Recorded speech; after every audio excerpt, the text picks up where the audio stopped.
Hello, everybody. Welcome to Talk the Walk here on Boss Rush Network. I'm your host and Lieutenant Excited Eddie V. Joining me is the celestial brush herself, the Celeste Roberts. Hello. Hey, how are you, Ed? I am doing good. And, of course, we got the sophisticated and suave Mr. Shane Kelley. Hello. Hello, hello. I'm excited again for another Life is Strange episode. So can't wait. Yes, Eric. Yes, everybody. We are back to talk about Life is Strange, but we're focusing on Life is Strange 2. Just guys, to give you a trigger warning, we are going to be talking about death, drugs, drinking, racism, bigotry, politics, and this is kind of circa 2016. So just want to let you guys know. This game was developed by Don't Not Entertainment once again, and released by published by Square Enix. You guys, I gotta start out asking you, how would having teleconnected powers make your life easier? Celeste, I'm gonna start with you. I have a really bad habit of whenever I want to take a bath in our master bathroom, I usually take showers in the morning, so all my stuff is in the shower. So I have to scream across the house for Timmy to please go and get me whatever specifically I left in the shower. So it'd be really cool if I could bring my stuff to me in the bath. what what about you, Shay? Well, you know how everyone asks you to help them move. Well, I would definitely be able to use those powers to help you move, and Aw. I wouldn't have to break a sweat. Exercise my mind instead of exercising my muscles for aching for 3 days. I love that. Uh, for me, it would help me clean and get that stuff done work at work. Be like, do, do, do, do, do, do, do, duh. Like Mary Poppins style. Yes, Hmm. in a sense. Uh, just a little quick background of Life is Strange 2. Life is Strange 2 is an episodic graphic adventure game developed by Don't Not Entertainment and published by Square Enix European subsidiary. Its 5 episodes were released between September 2018 and December 2019 for Microsoft Windows, PlayStation 4, and Xbox One, and later for Mac OS and Linux. Linux, I'm sorry. The main sequel in the Life is Strange series. The game's plot features Hispanic American brothers Sean and Daniel as they travel along the U.S. West Coast as fugitives from the police after the younger brother discovers his teleconnected abilities. In the game, which is played from a third person perspective, Sean must make crucial decisions that will lead to different branches in the storyline, while serving as a surrogate parent for Daniel. With the intention and ambition to be more expensive than the original Life is Strange, Life is Strange 2 is written in a classic American road movie template where the player will encounter multiple characters and new environments. The writing team at Don't Not included American writer Christian Devine and uh, including American writer Christian Devine, are huge fans of road stories in books and films such as Stand By Me, Into the Wild, Of Mice and Men, and uh, Carux on the Road. Is that it? Uh, John or Jack Kuriak, I believe. Period. I could be wrong. This is from this is from the Life is Strange wiki. So Hmm. Yeah. we're not making this up. And I did also see that they were influenced by Gone Home, which is also another Talk the Walk episode. And I wrote down, let's see here, that the Steve Gaynor and Carla Zimona, the creators, helped write Mhm. some of this. So, Oh, thanks for that. Oh, That's yeah. awesome. Hmm. okay. Writers Michael Koch, Royal Barbet, and Jean-Luc Cano have been traveling around the northwest coast and the United States to gather inspiration. For episodes one sceneries, the team went hiking in Washington and took photos as a reference. Creating the sceneries for the game was a challenge because the team had never worked on that type of environment before. During their traveling, they tried to meet a lot of people on the fringe parts of society in order to gather realistic impressions and to be able to show how hard it is to live as outcasts through their game's protagonists Sean and Daniel. They also went to Mexico to do research on the Diaz brothers' Mexican descent.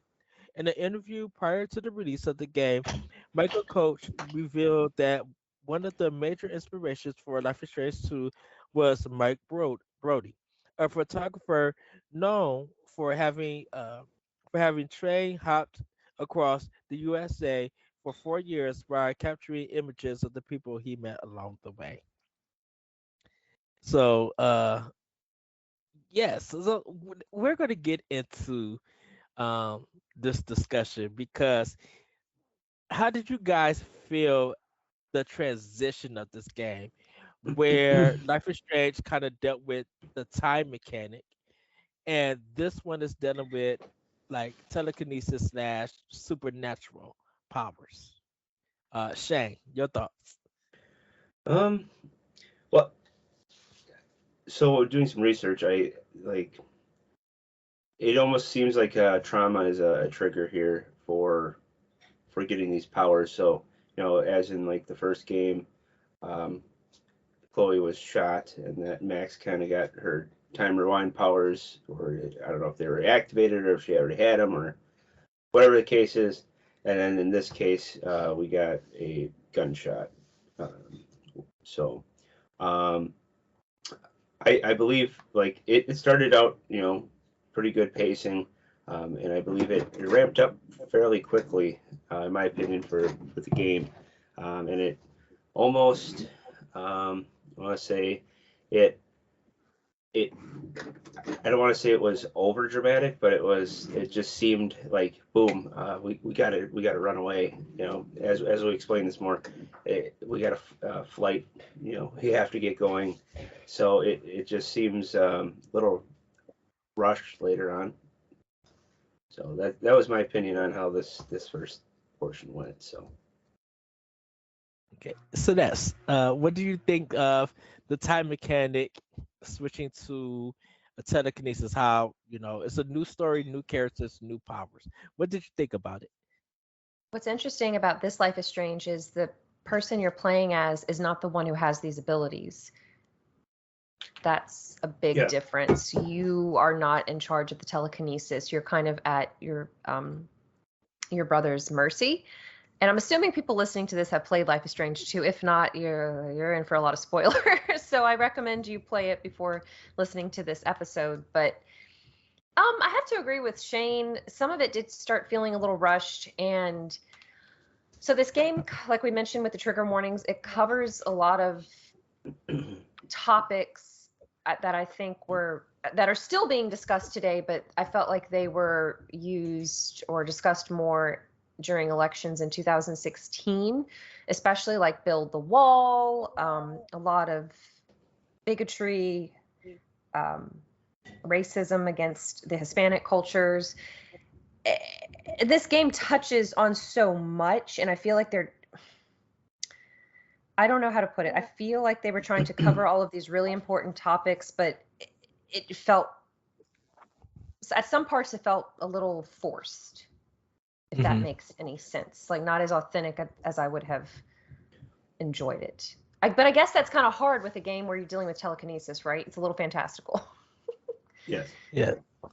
Um, I, I think this was kind of a better power wise than the time mechanic because um it just felt like the last Life is Strange, like there could have been a better way to let you know what you needed to do to use your time mechanics to fix some stuff. And of course, they're like, "Oh, I can't use it at this time."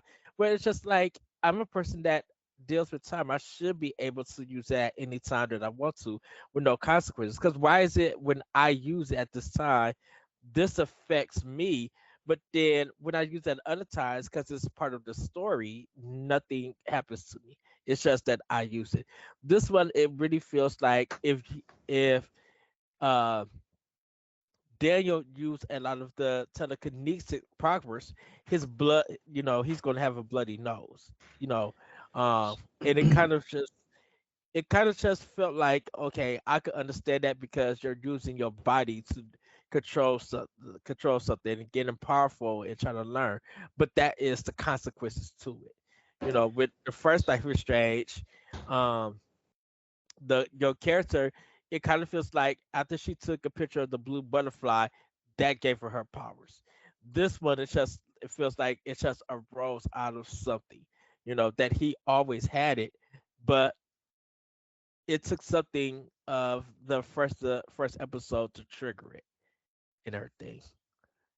So I kind of feel like this one is So better power wise than the last one. Oh, go yeah, ahead, Shay.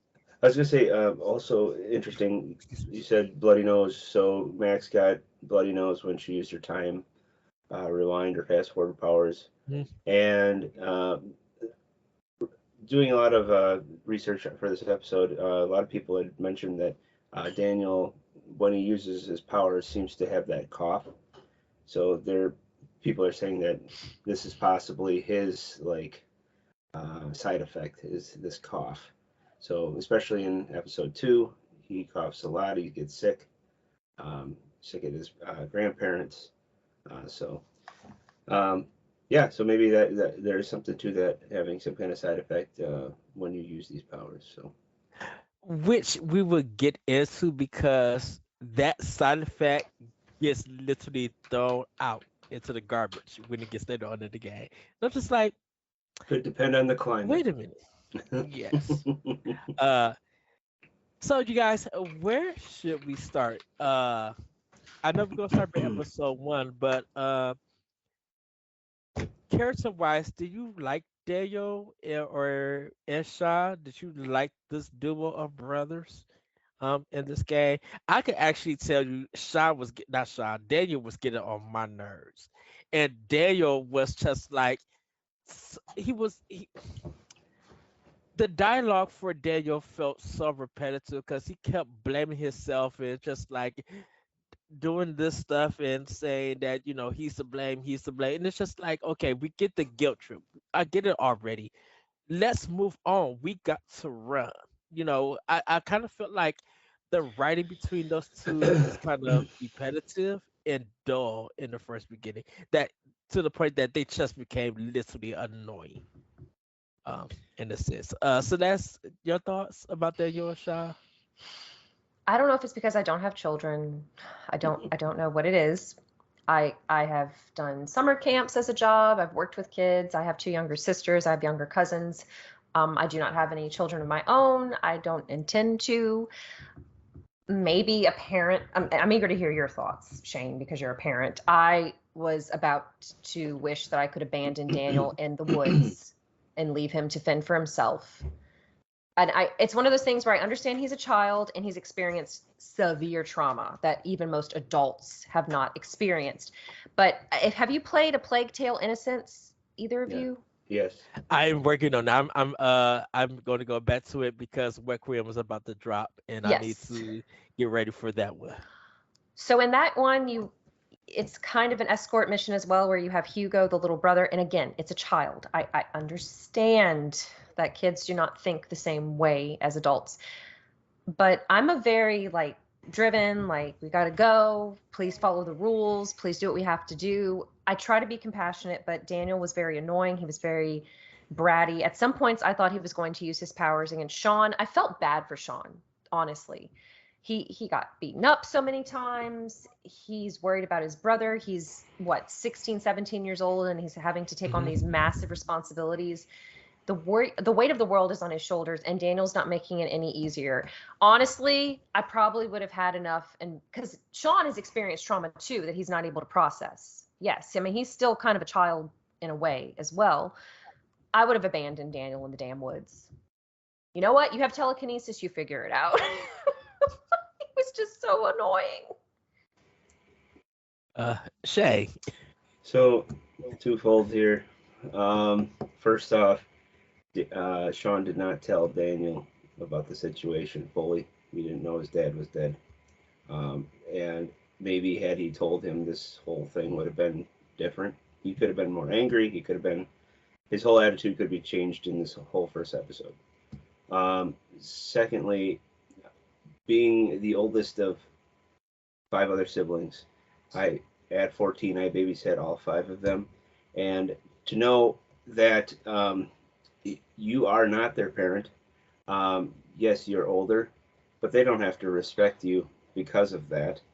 And it's kind of hard as a older sibling to try and steer someone that is your sibling and not your son or grandson or whatever the case is. It's hard to steer them in the right direction when you aren't fully matured yourself to do those things. So trying to deal with Daniel, yeah, he had his friends, he had his life, and then at the same time Sean lost his friends, his life. So it's hard to be brave and then try to do all those things for your younger sibling and try to keep him in a good mood and not fully knowing that his dad's dead because his he still thinks he's alive, and so that changes the whole tone of how it would have ran if it was the other way around. So I don't know. It just me. I have pretty good patience, so I and also as a parent, it's just a little different seeing it that in that light. So That's I think I good. could tolerate it more.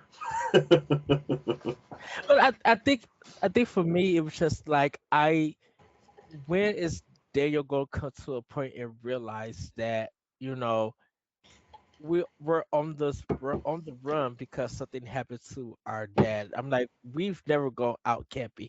Okay, I understand you got needs. I understand you wish you want to have your life back. But if you're gonna be a fugitive on the run and not showing off your powers is something that that Daniel should have took heed of. I can't be doing all of this because this might lead into this trouble. But like I said, this is what the writers wrote. This is how they created their characters. So let's get into the first episode.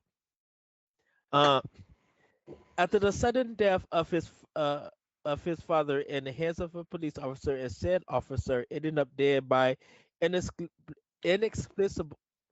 inexplicable sorry about that, reasons, Sean Diaz flees his hometown in Seattle, USA, along with his brother Daniel, fearing separation and being accused of a crime they did not commit. With barely any resources and Daniel not knowing what happened to his father, the brothers sleep in the streets and spend one night in the forest. The next morning, Sean and Daniel make a stop at a gas station to get supplies and are recognized by the owner, who holds Sean's captive and calls the police. So we're gonna stop there. So you kind of see when the game starts, Sean is walking with her friend, his friend, and they're deciding to go to this party. But they got to bring like drugs and food, and he's thinking about bringing weed and everything. Kind of finds out that Daniel's been in his room. That causes a kind of argument rift. Uh, but his dad comes out and kind of stops it. It's just telling Sean that you got to be patient with your brother and everything. And as time goes on, Sean go not Sh- yeah sh- no Daniel. Daniel goes outside and he's getting bullied by this bully in the neighborhood. Um, Daniel comes out um, and tries to stop it and everything. Later on, that incident leads up to the police coming, and with their dad coming out, the dad gets shot because the police wants him to freeze for some apparent reason. Uh, but Daniel reacts to see, like he says no, and he lifts his hands out, and that's when his powers kind of arise, and it causes all of this. So the policeman dies, and the dad dies. When Sean realizes what's going on, because Sean doesn't also know what happened. All he knows is that the dad is dead. So us as a player, we see it, but not Sean. He actually doesn't know what happens. Um, they go on they go on this hike, but the gas station is kind of like the big story point in episode 1, uh before they meet another character in this game. uh what did you guys do in Uh-oh. Uh-oh, Ed. Aw. So what did we do? I guess, like, how did we react and everything? Ed's frozen in very dramatic yes pose right now. Oh, you froze for There a we bit, my go. friend. oh I'm sorry. Suspense. Sorry. So what's the question? What did you do in the gas station? I should say. Oh, so I don't know if you mentioned this, but the neighbor kid Brett, he falls down on a rock, and Yeah. I don't know if it's temporarily paralyzed or forever paralyzed, but the cop sees that and assumes that Daniel and Sean harmed the neighbor kid. So Hmm. also this cop he's obviously green. He's Mhm. probably never dealt with a situation like this. I don't know if it's a him problem or a poor training problem. He does not handle the situation well at all. And again, this game, it deals with a lot of real life circumstances that we hear about in the news and possibly have even experienced ourselves. This cop should not have shot Esteban Diaz, the dad. It was handled completely poorly. And then with Daniel's powers being activated with that quake, the cop is flung against his cop car and he's Hmm. killed somehow. I guess the trauma. But it's really sad. You go from seeing these kids living an everyday American life, kind of like The First Life is Strange, and then shit gets real. Really scary things start happening, and then these brothers escape. I I have to ask. I know I'm veering off a little bit. Would you have No, go ahead. stayed or would you have fled? Like I understand it's a flight or fight response, and it's like panicking. And how do you even explain what the hell happened? And I guess Sean, being not an adult but the adult in that situation, he would have been blamed. And how do you explain that there was a tremor? I don't know where it came from. Oh, I was thinking about that. I think I would have stayed because I have to explain that this cop shot my dad. My dad was unarmed. We weren't messing with this kid. This kid came to our property. We were on our property. We didn't go to theirs to cause the drama. He came to ours. So they're the ones that caused. The little boy, is the one that caused all of this to start. And he decided to mess with my brother, which the cop saw, uh, or whatever the cop took as an incident, led up to the death of my father. So I want to, because like your our dad is dead. I'm going to stay here and I'm going to give the story, or my side of the story. We can't be held responsible for anything because we didn't cause no trouble. We was the boy allowed to come to our yard? No. When has that I would have been like, when have we allowed him to come to our yard? Because we're not gonna let someone come to our yard to mess with our child that way. yeah, and I'm kind of maybe Shane, you or Ed. I know that Daniel was playing with like some zombie blood for his Halloween costume because it takes place a few days before Halloween, Hmm. and somehow he got it on Brett. Like, did he slip and fall into Brett's arms and get it on him? Because that's what the neighbor kid is fussing about. I don't recall. Yeah. Because that's what starts the whole thing. Is he's Yeah. upset, he's fussing Daniel for getting the fake blood on him, and he says some pretty horrible things. I, Oh I yeah. want to say he's like, go back to your country. It's like, well, no, they're American citizens first of Yeah. all. Right. Yeah. Yeah. I don't remember the circumstance, but I do remember the zombie blood being a factor in it. But still the fact, wouldn't the neighbor have to get into our yard for that to happen? Unless Sean, I mean not Sean, I get their names confused. I know I use Sean and Daniel interchangeably. Daniel, unless he went into his yard, I don't know. I can't. I Right, mean, because it's all yeah. everything takes place on the Diaz family yard. It don't take place on the other boy's yard. Yeah, and you're playing as Sean getting ready for a Halloween party, so Yeah. you don't see exactly what happens, but yeah, it goes from bad to worse, really, Yeah. Yeah. And really this quickly. is what I was talking about being very rushed. It escalated quickly, from fake blood up to we gotta flee, flee the scene. It just uh, though I enjoy it, it just didn't entirely make sense to do it somehow like this. I think there has to be a stronger purpose of why they had to leave, and um, not to say it wasn't done, um, you know, in okay, but it just wasn't, to me, wasn't a this we have to run away because Hmm. of this. But I maybe yeah. being a their race uh, could play a factor in their mindset on why they wanted to Mhm. flee the scene. So I think I see what you're saying about it being rushed, but I guess I'm also thinking of, okay, like not to be dramatic, I know this is a different situation, just how fast life can change in front of your eyes. Like that's imagine true. That's true. you're I don't know, like you're at a mall or something, and this happens more often than it should. You're at a mall enjoying your life, Yeah. and somebody walks in with a weapon, and you have to make split decisions, or just horrible things like that. But I see, like for a game, it does feel rushed, but I think it's also a reflection of that does happen in real life, where your life But in a and when you millisecond. toss in, superpowers, that definitely can make you do some, um, not sane things. You got to think it through, and I don't think they totally thought through the whole thing. But again, how do you explain that That's to true. authorities? Mhm. So, and if we go back to, I was going to say, we should talk about somewhat the life in the house. The mom is gone.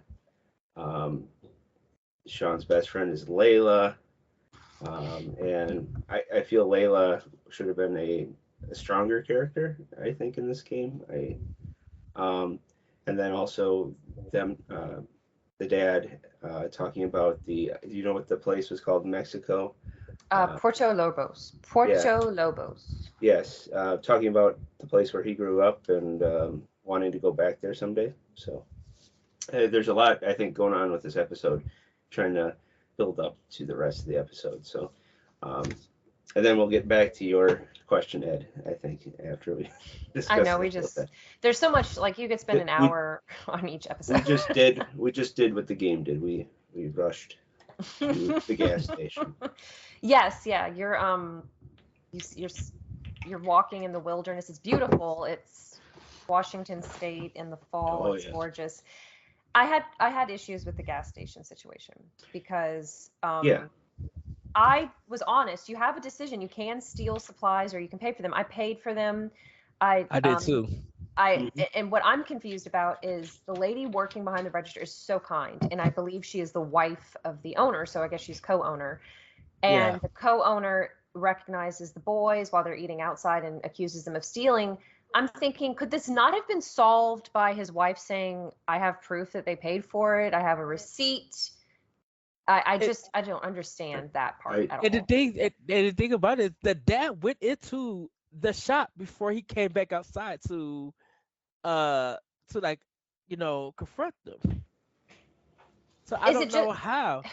is it just because he recognizes their faces from the news? Has the news spread that quickly? I think the man, whatever his name is, I don't have kind words for him. yeah. Whatever. Yeah, he's supposed to be like this beacon of kindness and greatness in the community because he volunteers. So he's just horrible. And Timmy, okay, so Timmy does not really play these games. Timmy's my boyfriend, and he was watching me play it. He got really agitated for this part when that shop owner was saying very racist things, and you have an option whether you want to kick him or something. Timmy got fired up. He goes, "Kick him in the face. Kick him." Because he got really upset about how racist that guy was being. Yeah, and maybe he thought maybe there's a reward, maybe possibly, keeping him there, and maybe at the same time he has underlying, racist. Well, apparently, if he says this stuff, um, and he handcuffs him to the was it the heater?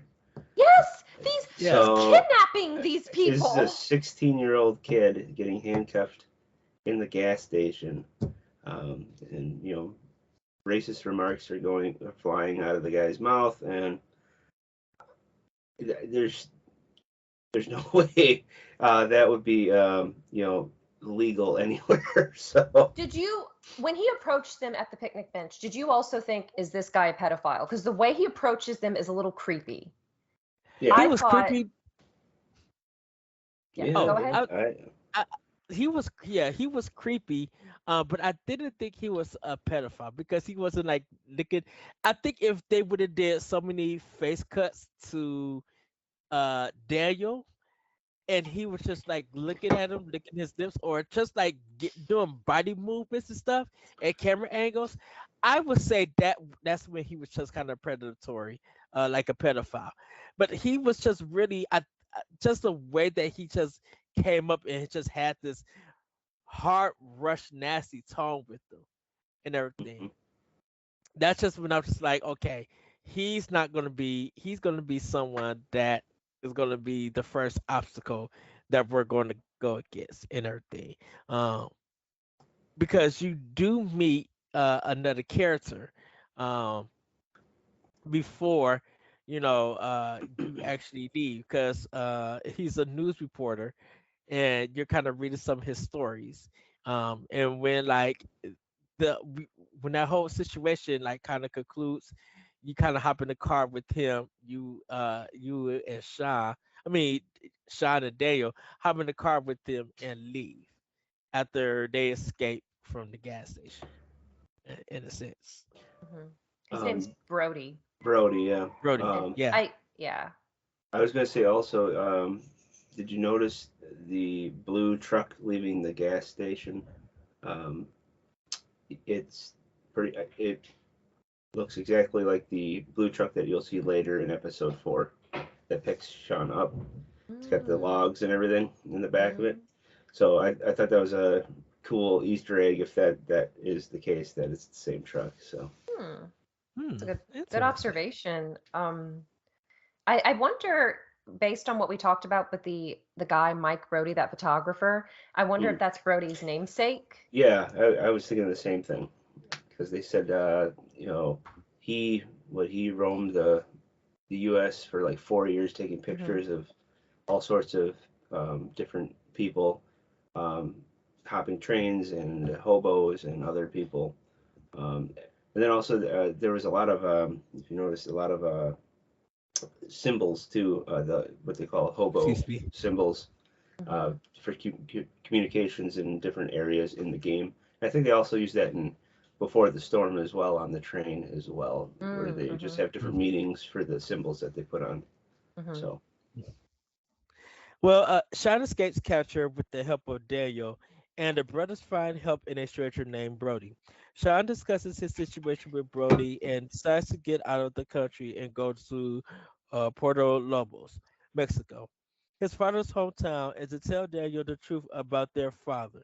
Brody gets the brothers a motel room and parts ways with them.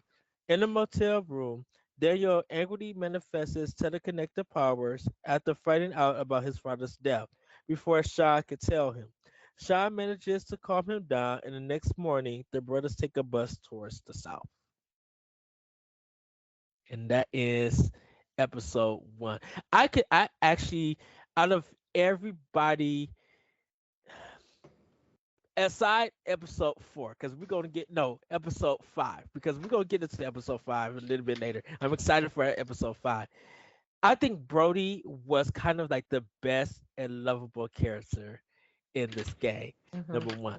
Uh, the second is the girl that Sean meets uh, in Cassidy. episode 3, Cassidy. Yeah, and I think she's like the second. I really love just the actually I love the voice actor who did her. Um, and just her mannerisms and how she is. Like those two characters were like the best characters in the game until episode 5. Um, but what did you guys think about it? Did you think that Shaw should have told Daniel way in advance instead of Daniel finding out on the news what's happened to his dad? Shane, what you think? He definitely should have mentioned it to him. Yeah, it could have been hard, but the longer you wait, the worse it's going to be. So, and maybe again, this could change his attitude in the whole episode. But then again, we might not have a game, so they could have stayed there and nothing would have happened. What about you, Celeste? I agree. He probably should have told him, but it's also one of those things where that is an incredibly traumatic experience, and I guess that's he doesn't even know where to begin, how is he processing it, how does he explain this, what does he do? um, I guess he's also like, I got to get away from the threat. I got to get it as far Mhm. away as possible. I have to find some kind of stability, and then I'll tell him. And I think he was going to tell him in the motel after Daniel took his bath, but then Daniel was watching TV and it came on the news. So I think it was just, it was ruined. Yep. Yeah, I kind of felt like I I think Sean was having too much stuff going through his head. Like my dad was the leader of this family. You know, all I wanted was Sean just to stay out of my room and kind of mind his own business and everything. And then we kind of find out stuff that Daniel and Sean used to do as kids, like way back in the day. But as Sean grew up, he kind of separated himself from Daniel. Um, because you want to, and it happens a lot in families when you have a brother or sister, you know and you grown up with them, you guys did a lot of things together. When you start making your own friends and those friends and you start getting older, things change, and that affects the family relationship that you would have with that person. So, they'll have their own, they start developing their own friends and you start having your own friends, and things just happen. uh for this one, I think Sean should have told Daniel from the get go why they were running away and everything. Because I'm just like, who goes on a trip without really no clothes, no money really, no kind of like sleeping bag or like, camp stuff. Like he didn't get the necessaries until they got to the gas station. I did like that at the beginning of the game, you can do save money or you can spend money um, before this all occurs, and then if depending on how much money you have, that's how much money you can bring with you Mm, um, to the gas station to use or on the trip itself. Which yes. just small things like that. I kind of enjoyed that kind of stuff. So I think there's also a decent age gap. They're about 8 years apart. Sean's about eight Mhm. years older than Daniel, so I'm the oldest, like Shane, and my middle sister's 3 years younger than I am, and my youngest sister's 6 years younger than I am. So, and I know people who are about 15 to 20 years older than some of their yeah, siblings. I'm 14 years older than my sister. So Yeah, so there again, there are different phases of their lives, obviously, and I get it. I didn't want my sisters going into my room and touching my stuff and bothering. um, but yeah, yeah. Yes. Um, One more thing I just gotta let everybody know. There's some side kind of gameplay to this, where Sean, when he gets inspired to draw, you can start drawing stuff that he sees. And if you're playing on the Xbox or a PlayStation version, you get like an achievement or a trophy for it. Um, but it's kind of like something to give Sean to do to keep up his drawing skills, because he really is a great artist. He really wants to be this kind of big artist. And so him like sketching and everything was really kind of cool that they like kind of broke up the not I won't say monotony of it, but kind of break up where you're able to actually give Sean something to do and be rewarded for it. Hmm. I was gonna say that like most of the Life is Strange episodes or games themselves have like peaceful moments where you sit down or you are trying to look at the scenery. So I think this is kind of that their mechanic to kind of sit down, look at the scenery, draw the scenery, um, try to play some of their music. You know, Hmm. they always have great music, so this is another opportunity to use that. Did you So enjoy that mechanic, you both? The drawing yeah, mechanic? I did. Yeah. yeah, It took a I while did. because when you're beginning it, you're not seeing what he's actually doing. Like the lines and stuff is not appearing. But Hmm. the more you just start going, controlling it, then stuff starts revealing. You'll Yep. be like, oh, okay, I see. Uh, with it. Uh, Also, everybody, I forgot because I believe it's episode 2 when they get a dog. Uh, One actually. One. okay. So one.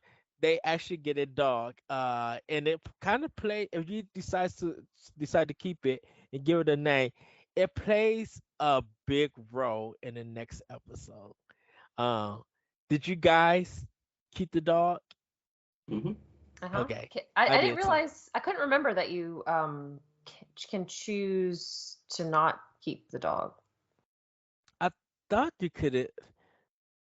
Maybe. I know you can choose Maybe. the name. I picked Mushroom. Yeah, Mushroom. Yeah. yeah. So, um, You but choose let's jump something. into yeah. Let's get into episode 2. A month after the incident in Seattle, Sean and Daniel had taken shelter in an abandoned house deep in the woods. As Daniel becomes increasingly ill, Sean decides to risk traveling to the nearby town of Beaver Creek in order to seek help from their distant grandparents, Claire and Stephen Reynolds. During their stay at the Reynolds home, Daniel uses his powers to stop the next door neighbor, Chris Erickson, from falling from his treehouse, inadvertently causing the latter to believe in his superpowers as the two become friends. So that is a lot. But when they get to this home, uh, you know, Sean is teaching Daniel how to use his powers, like throwing the stones and then to skip on the water. Um, they're in this abandoned house and everything. But you actually start, it got these cans to make for them to make food and everything. But you kind of start understanding that family too. How the dad was and how the kids start responding to the dad, and everything. And it's just like, oh, this is kind of tragic in a sense. Uh, but then something happens because the dog that you get ends up, going out to the bathroom and never coming back. So you have to go out and find out what happened to it. Try to get clues and everything. And it comes to find out that I believe it was a mountain lion or something. Yeah. Puma, cougar, something like that. Yeah. Yeah, oh, I think a cougar probably. Which Uh, is all the uh, same. So. Oh, okay. I don't know. Okay, Yeah. thank you for that, Shane, because I was Yeah. like, yeah, I don't know what it is. yeah. This exotic cat, let's just say a cougar. Uh, It's not Joe Exotic. Bigger than normal house-sized cat. yeah, ends up ends up you see him end up killing the dog, Mushroom. Let's go with that. We're killing Mushroom, and I think you could do something to him, or you could let him get away. Um, so that like that kind of stress, but you end up seeing Mushroom. You don't either see the Mushroom actually get killed, but you see kind of the aftermath what the cougar did to Mushroom, the dog. And how did you guys feel about that? Because that was a major kind of emotional beat that they were going for to get the players to be like, is what this cougar did anger you, or was it just like shocking and you just didn't know how to respond back? Celeste, thoughts in I the part. wasn't surprised. I mean, it was very heartbreaking, but I'm like, y'all are in the wilderness. There are indications that there are bears and other wildlife in this area. You can come across trees and inspect them, and it looks like I don't know what a grizzly bear live in. I'm not sure what type of bear lives up there. Black bear, grizzly bear. Brown, Um, I'm not sure. brown bear, most likely. Brown bear. Okay. And I figured, okay, y'all are in the wilderness. I figured something was going to happen. I hate to be pessimistic, but I'm thinking y'all are susceptible to the elements. Mhm. You're at the mercy of nature. I was very sad, but I wasn't surprised. Uh, Shane, I will say this. I actually thought it was a wolf. I was expecting a wolf to kill the dog. I didn't expect a Zyda cat to do it. Shay, your thoughts? So, I believe this. Um, I think this has upset Daniel a lot. Not only because okay, this dog is in his life now, it's not, but it felt like something was taken away from him again. The cougar represents, I think, the cop who shot his dad, the dog. Mhm. So I think it's just reliving what just happened. His dad getting shot and taken away. Now the cougar has now killed this dog and taken him away. So Man. Yes. Oh, Uh, Eddie, I think you go brought ahead. up a really good point about the wolves. You want to touch on that oh yeah, a little yeah. bit? Well, Daniel and Sean are considered as wolves. They're a wolf pack, and they have this howl together and everything. So when they're, I think it's in episode one where they're in the woods, they're kind of talking about it, and they're just like wolf pack howl, "Arr!" And so at different times, those two will how, but it also affect your choices. So when you make a choice, they'll show who is affecting. The big wolf represents Sean, the little wolf represents Daniel, and if it affects both of them, both wolves will be affected. And you'll see on the screen to like memorize who did what and who it affected. You'll hear a little chime, and you'll see those two wolves running, or that type of wolf running and everything. I was gonna say too. He says "inano" a lot in the game to his brother, and I believe that means dwarf. Mm-hmm. And Mm. apparently the guy that does Sean's voice actually says that to his, I think it was foster brothers. He would call them Yeah. that. So he used it Oh, in the game.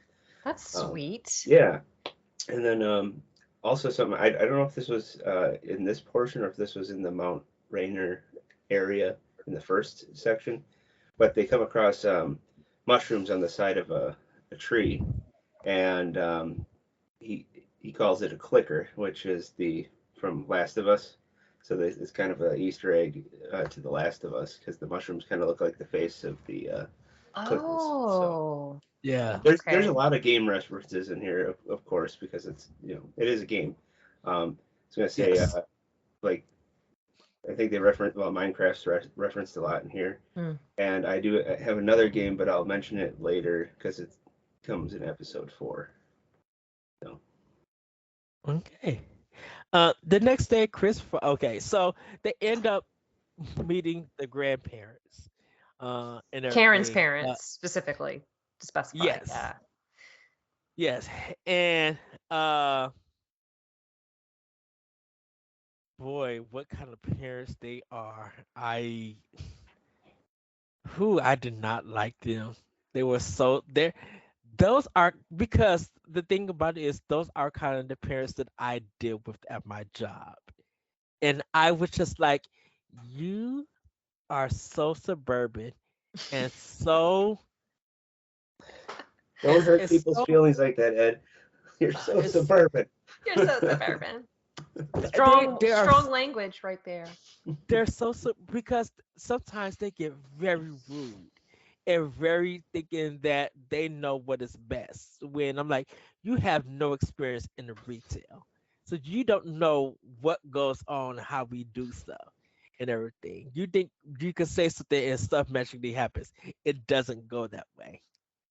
I know people who say, "Well, isn't that a Karen?" No, these are different because this mom and dad, I was just like, I know they kind of care for Daniel, but they feel like because of what because of what happened with with their mom and with their dad, they kind of feel like there's a certain kind of resentment there. It exists. And I'm just like, I do not like parents who have a resentment for kids who have nothing to do with their own kid and decisions that were made. Don't put your resentment on kids Mhm. and everything. They're looking for help. Now, yes, they could have called the police and knew what was going on, but they I think they kind of recognize that hey, they really need help. These are our grandkids and we are a family. Daniel needs help, so let's help him and everything. So um And I guess what it's did you important guys to think? mention that the mom is not present in their lives right now, or Yes. they haven't been for years. So, and they don't know why. Yes. Uh, but what did you guys think about this part? What did you think about the parents? Just this section right here before we move on. Uh, I'm Shay.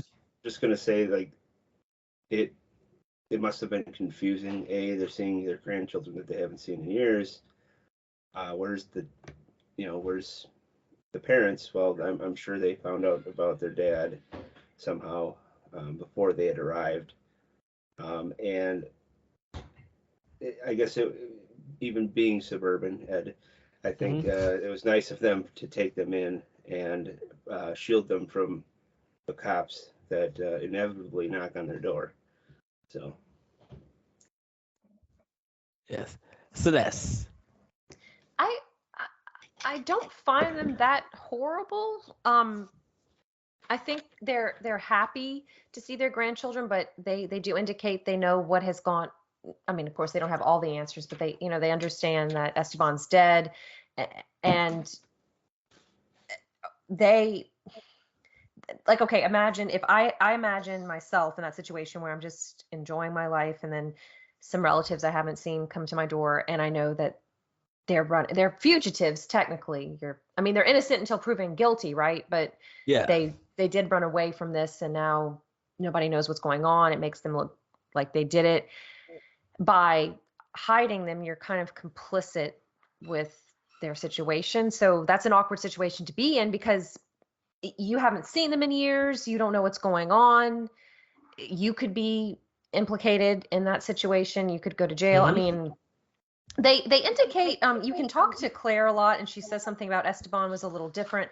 I don't know what that means. I don't know what he and Karen were like in their earlier days. We don't see that side. She doesn't hate him, but she talks about his ways were different. I don't know if she just is that a subtle racist comment. That's what I couldn't tell. Like, is she talking about because he's Mexican, of Mexican heritage, or was it his personality? I don't really know, but they do love their grandchildren, and they want to protect them, but they also don't want them to go outside much. They don't want them to yep. go and Hmm. do things like normal kids. I think they're just confused. Like, I have to say, I don't know what I would do in that situation. Like, if Yeah. I don't have grandchildren, but I have godsons, and imagine them showing up at my door. I'm close to them. It's not like I haven't seen them in years, but hey, Celeste, we're running away from the law. Can you let us hide out at your house? I don't know. It's a complicated But decision. also not having little kids around the house probably just or any family coming to visit at all is probably a big change there to try to Mhm. accommodate. So, Hmm.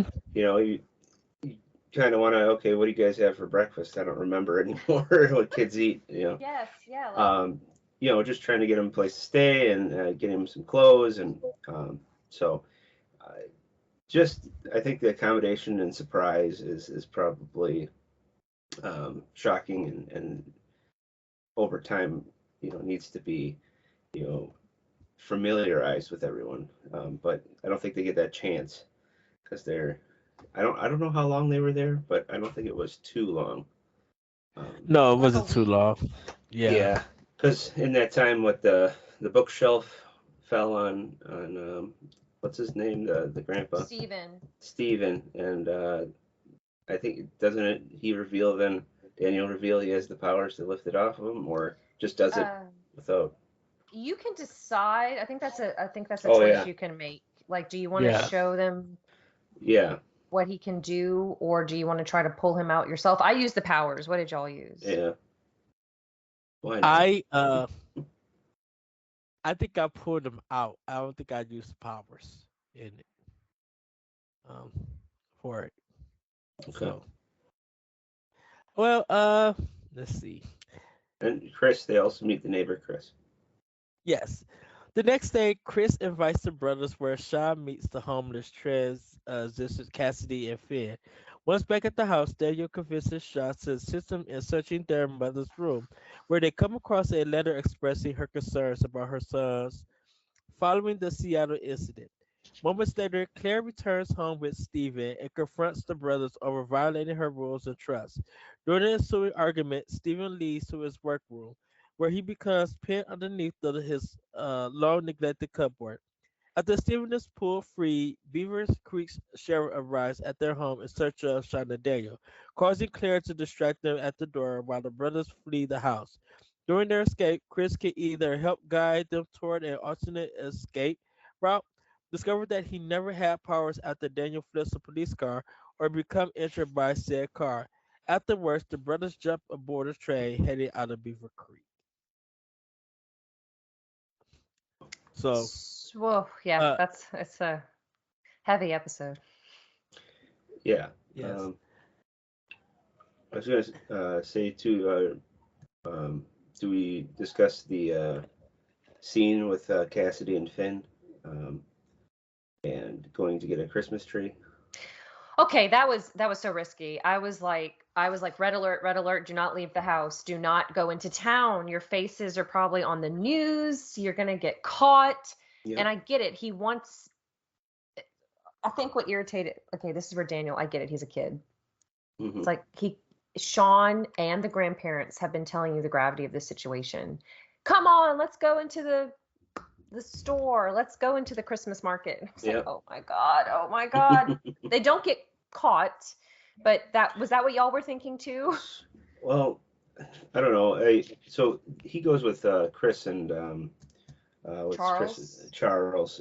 Yeah. And Chris is the next door neighbor who befriends Daniel and Sean. And Chris we'll talk about later in his portion of it.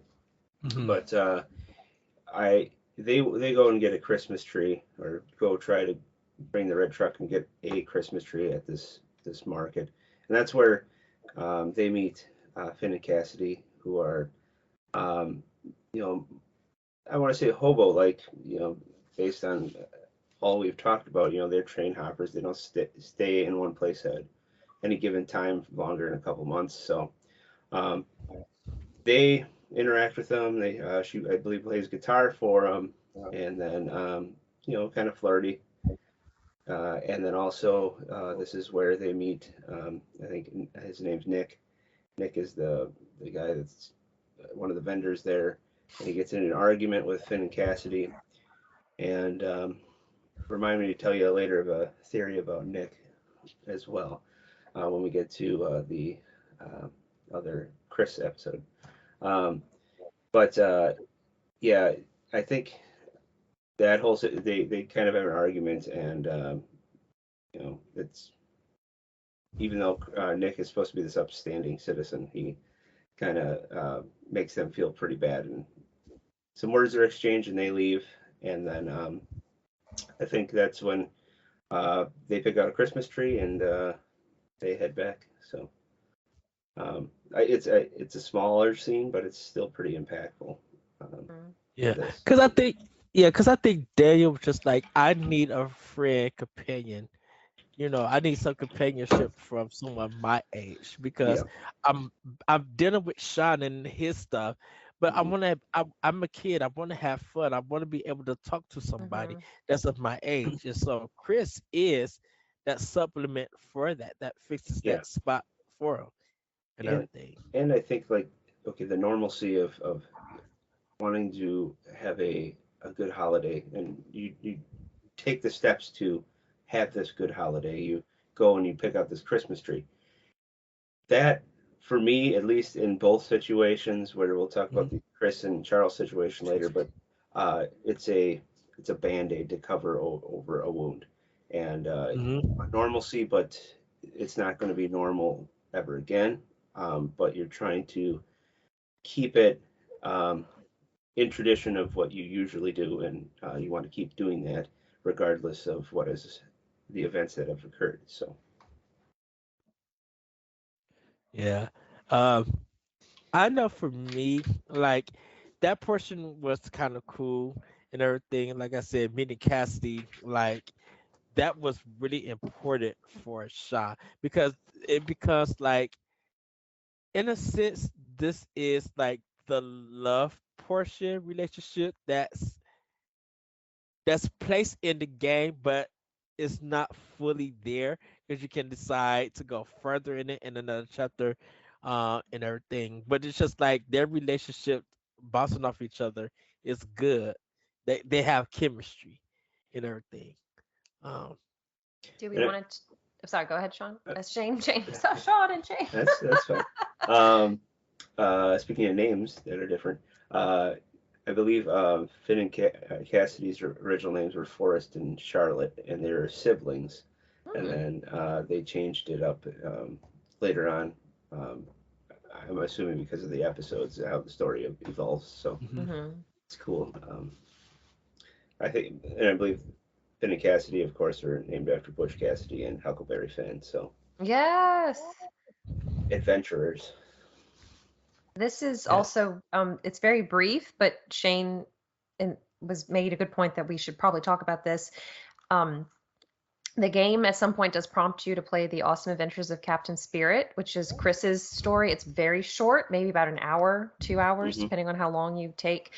And I highly recommend playing it before this chapter because you get a lot more insight Yes. on Chris's Yes. life and how it's related to the grandparents a little bit. Um, and his life kind of mirrors Sean and Daniel's in the fact that his mom is gone. Hmm. And Yeah.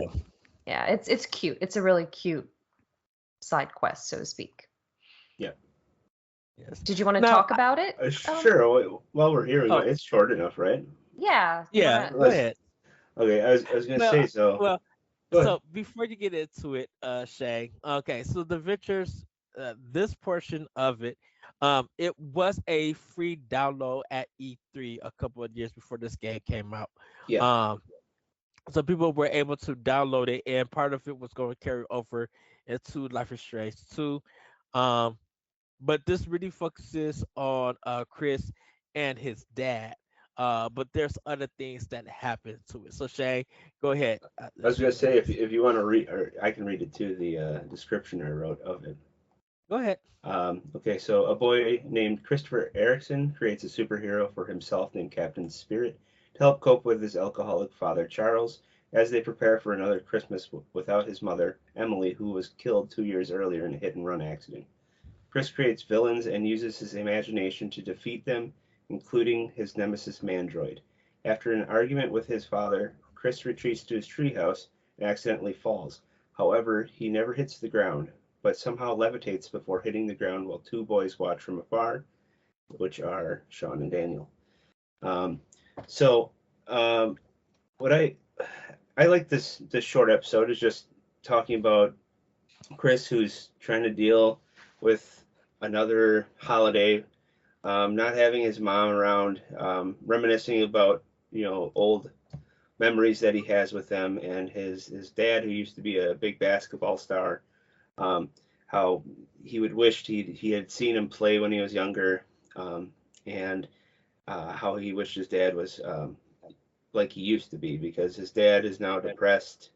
Um, he drinks a lot of alcohol, and um, I know there's even a portion if you're playing in your room and you don't leave when he calls you right away.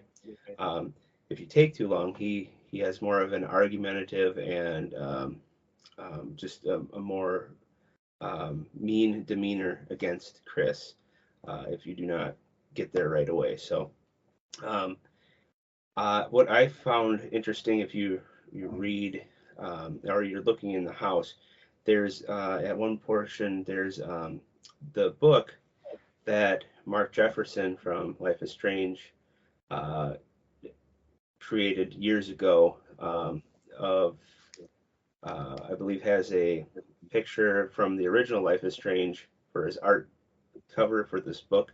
And Mhm. Emily, the mom, actually went to Blackwell Academy on a scholarship to learn art. So that I thought was really cool. So that they kind of connected Arcadia Bay with Chris's mom, Emily. Um, and then what I was saying before about Nick, the guy at the marketplace. Mhm. Um, so there's a theory that Nick was the one who was the one that did the hit and run on Emily Um, Oh. and they hint at it that that Charles, Chris's dad, used to be friends with them, but they never hang out anymore or talk anymore. And so uh, it people are saying that they think that Nick is the one that did the hit and run. Some people know about it, but they're keeping it hush hush because Nick is so well liked in the community. So it's interesting. I really enjoyed it. There's the snowman in the backyard, and you can put them together. And uh, also Chris has a huge imagination, and he creates scenarios in which he fights bad guys. And I don't know what your thoughts are, but do you think that's some kind of superpower that they're trying to hint at, or do you think it's just part of the aesthetic of the game? They wanted to put something artistic in there and create that. I think it's artistic. It's more artistic because I think I think the way that Chris and Daniel are at when they actually get to that part, you're just thinking that it's a normal Christmas tree, being uh made and then going to be sent back. You're not thinking of anything out of that until the narrative context starts playing. The what people say the decisions are made, and you kind of don't think that because I feel like you have to play that game, Hmm. uh, and it remind yourself that of the stuff that happened that made his dad feel that way. So when you do meet Nick, you be like, oh, okay, I can see the connection, right there, um, to understand it. But like if you haven't played it and you just go in, you wouldn't know anything. So I think it's more for just an artistic thing, like a narrative thing. I don't think it's Yeah, very like and anything with the supernatural. yeah, and I guess there's the portion where he falls out of his treehouse, levitates. Well, Hmm. at that point, I thought like you don't know this when you play the that first the captain or the Awesome Adventures of Captain Spirit. You don't know um, that Sean and Daniel are standing there, and Daniel has these powers. Yeah. So originally, I thought, okay, he's got some kind of powers, and now these kids next door saw it because they don't explain it, and so it is interesting that you find out later that Daniel has these powers. Daniel talks to Chris, and Chris realizes he has these powers, and then Chris gives him his cape, um, and then they keep that cape with them. I think you see it in a few bonus scenes, depending on the ending that you pick at the end of the game. So I actually thought that Chris was a figment of his imagination, Daniels. Because I kind of, okay, because I thought, because I, and maybe it took me a while and I may have to play that demo again. It really felt that I thought Chris was dead and the father moved away, or the father had this alcoholic vision of a dead son or something like that. Something oh about okay, it just seems very paranormal about it. And I okay. So think it's because of the switch of the dad, because even when you meet the dad in the demo, yeah, he is this drunk, he is this mhm. alcoholic.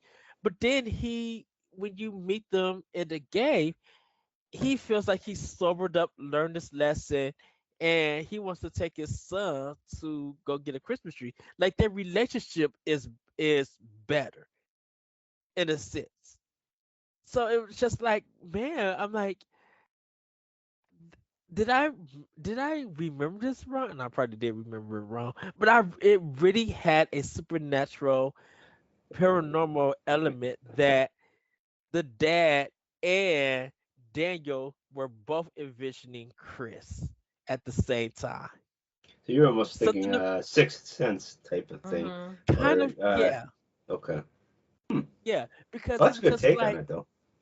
yeah, because there was just something about it, just like, why does he feel like this is a dream? Hmm. Celeste, did you have any thoughts on this portion of it? I really enjoyed it. I really like Ed's theory that about the whole figment of his imagination aspect. I felt really bad for Chris. His mom's gone. His dad's an alcoholic. His dad's a jerk. I Hmm. mean, I guess he's trying his best, but even Claire and Steven are their neighbors. Claire will go to the door at one point because she hears a fall or a crash. I think the dad Charles had fallen, and Chris answers the door. And I chose to kind of hide for the dad or whatever because he seemed like he'd be mad Yeah. if he found out the truth. And when you close the door, Charles is still aggravated. He calls Claire a bitch. He's not to her face, but like he's angry about it Yeah. because there is also a very unsettling part after Charles fixes Chris breakfast. He looks at Chris's arm and is like, "Did anybody at school ask you about it?" And then you notice Chris's arm is kind of bruised. So I think that's an indication that Charles hit him or grabbed him too hard. So Yeah. is there some kind of physical abuse going on in this situation as well? It's horrible. It's a sad situation. And to Ed's point too, where they do go get the Christmas tree, where it seems like they have a better Mm-hmm. relationship. I think Charles is feeling so bad about how he's treating his son drunk, Mm-hmm. and even maybe sober, that he's trying to compensate and do these things for him. Mm-hmm. Yeah, because I wanted the dad to have a resolution in this game before Yeah. Sean and Daniel left. I kind of wanted to have like him realizing that I need to apologize to my son and make things better Hmm. with them. Or there's a decision that if you know, or let there be a decision that if there is some kind of destructive manner because of the dad, that it's going to be sorrowful and it's going to affect Chris. But I would rather that something like that happen because what Daniel doesn't see is that Chris has a dad. Daniel doesn't have his dad no more. So what's important is seeing the relationship from Daniel's perspective that, hey Chris, it's good that we're having this fun time together, but you know, hopefully you and your dad could get back together because I don't have a dad. So I don't get the interaction and everything that you're playing. And because I feel like the whole town doesn't know that Sean and Daniel doesn't all that whole event and everything. It's just that everybody's just like, oh, there's just two people shopping. But it's crazy to me the grandparents know about it, but no one else in that town knows about it. Well, didn't the authorities call the grandparents about the situation? I think Maybe so. I Maybe think that's that's what what it it Yeah. was. is. Yeah, maybe so. I wonder, like, I wonder if that would have made national news. Possibly. I was kind of worried that Chris was going to recognize them. I was worried they were going to get recognized at that Christmas market. And I didn't. So this is one of those games where I've played it only once, but it's always fun when you play these games and you realize at the Uh-huh. end, like the different choices. You're like, oh, I didn't even realize that was a possibility. Like Yeah. for me, The same. so like when you were reading what happens to Chris, like these three possibilities, for me, Chris got hit by the cop car. So Yeah. the sheriff is talking to Claire and Steven, and he has backup showing up for some reason. I don't know if he called it in or they just, I have no idea what the reason is that for that is. But Sean and Daniel are trying to leave. The other sheriff's deputy starts trying to pursue them, and for me, Chris stood in the middle of the road and held out his hand as though he was going to stop the cop car, and I'm like, oh, this is not going to end well. This is not going to end well at all. And of course he gets hit by the cop car, but I don't think he dies. He just gets injured. What happened for you? Did you have one of the other ones? I think I was able to use my powers to save Chris from the cop car. Like I was able to stop it and everything and reveal it. And so um I know I was able to use my powers on it as Daniel.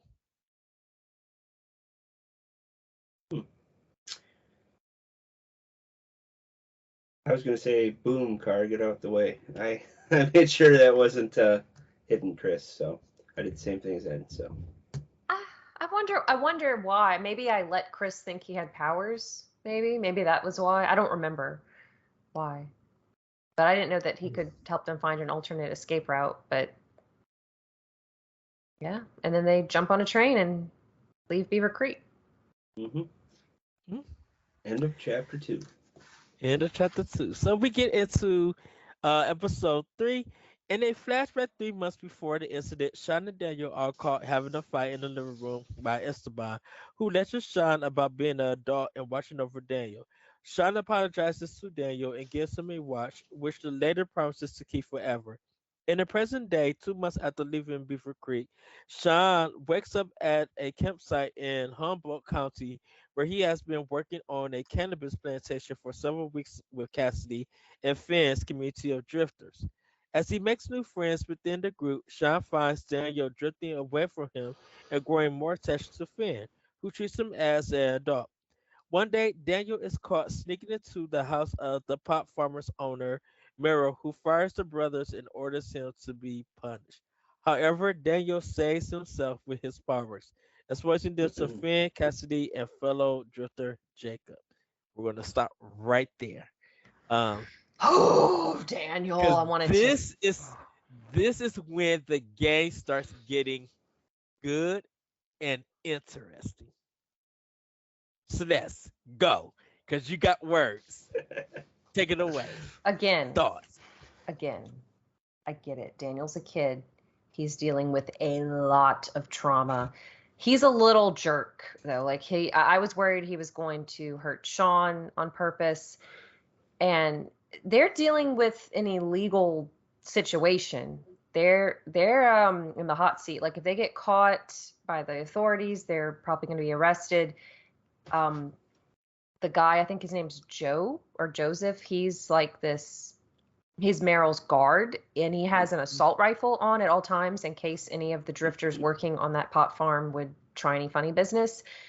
And it's like, Daniel, could you please listen? Could you please not go into Merrill's office? Could you please not act all big and mighty? Because I think what upsets me is that his actions have other consequences for other people.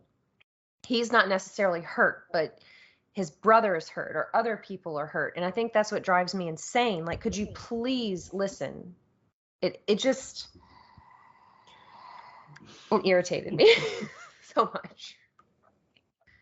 Well, episode 3 at this portion, it kind of shows you what happens when you're disobedient, because I think once Daniel recognizes what has happened or what goes on, we'll get to it. He now should understand that, you know, because he's leaning more to Finn and being treated fairly, you know, that treatment of being fair is what making him want to be more disobedient to Sean and everything. And Sean is just, I could give it to Sean. He's looking out the best for Daniel, because if someone finds out what happens with this, something what what happens in episode 3 and everything, and there's a decision and stuff that you can make. Well, I won't speak on it just yet. Uh, could really lead up to something that's going to be very dangerous and everything. Shay, what did you think of just like this first half of episode 3 of all that went down? Well, I look at it a different way because I like the scenery in this. I really did. I believe they're in like redwoods or some other forest that have Yeah. really huge trees, um, and the whole camp scene and just feel good times with people that you don't fully know, but maybe want to get to know more and get to talk. I just enjoyed this whole the ambience of this scene.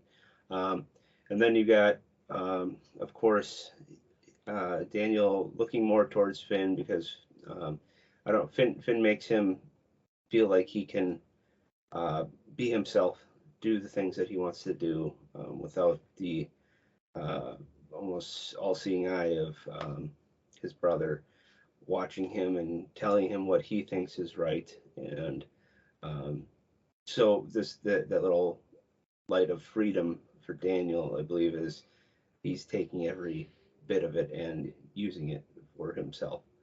Um, but yeah, I like this whole um, the whole like just background of this and how these drifters are making money on the side. Yes, it's illegal, but they're free. So Yeah, I really enjoy this because I think we got more characters and the connections and the backstories. mhm. There's a part where they're all sitting by the campfire and telling them how they all became this family, got this group, like or and stuff where they came from and everything.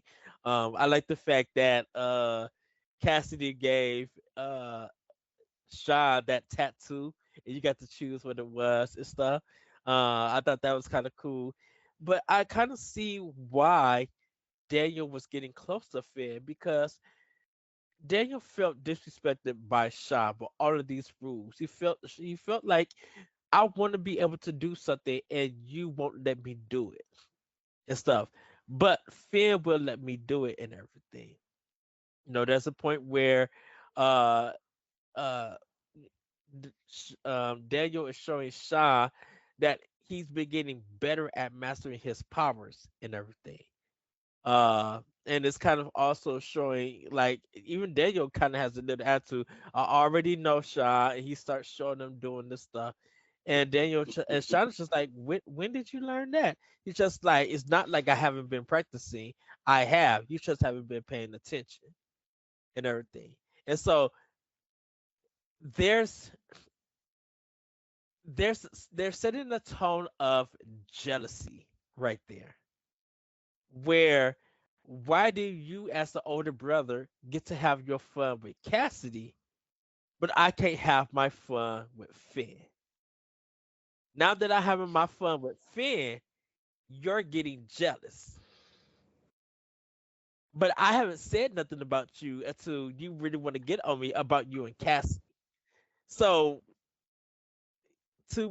you can't kill two birds with one stone in this situation. I think that's the phrase. I might be using it wrong, so forgive me. But it really Yeah. just showed the level of jealousy and everything. Finn is somewhat well, in somewhat place, taking the place of uh Shaw as a brother role, and Cassie is taking the attention away from Daniel because Sean is kind of falling in love with her in a sense. Yeah, Excuse me. and Sean then becomes more of the father figure Hmm. to Yes. Daniel. So And Yes. it's again like it's kind of Daniel kind of becomes this anchor. Like he's always been a liability for Sean, but in this Hmm. chapter he's a true anchor, a true like his liability shines forth the strongest, I find. And again, it's a lot of trauma, there are a lot of difficult decisions and um oh God, I guess he just frustrates me so much. Well, I will say, uh sorry. As he makes new friends within the group, shots find Daniel drifting away from him and growing more attached to Finn, who treats him as a dog. One day, Daniel is caught sneaking into the house of the pot farm's owner, Merrill, who fires the brothers and orders him to be punished. However, Daniel saves himself with his powers, exposing them to Finn, Cassidy, and fellow drifter Jacob. Okay. That night, Finn plans on using Daniel's powers to break into Merrill's safe and ask Shaw to tag along, to which he can either join or refuse, the latter of which results in him following the two with Cassie after they leave without him. They end up being caught in the living room by Meryl, who may kill Finn or wound Daniel during the ensuing confrontation. Afterwards, Daniel loses control of his powers and destroys the room, knocking out everyone present. The next morning, the participants of the conflict are shown still lying on the ground, with the exception of Daniel, who has left a trail of money leading from the safe out of the door. In the episode's final shot, Sean is revealed to have a piece of glass embedded in his eye. Now, about the money part, because depending on what you do, you don't even get the money. Because I did not. Everybody got knocked out, and it showed that the room was being destroyed. Uh, but we end up seeing Jacob being not Jacob. We end up seeing Daniel being gone, and kind of find out later that Jacob has taken him away. Which would lead into episode 4.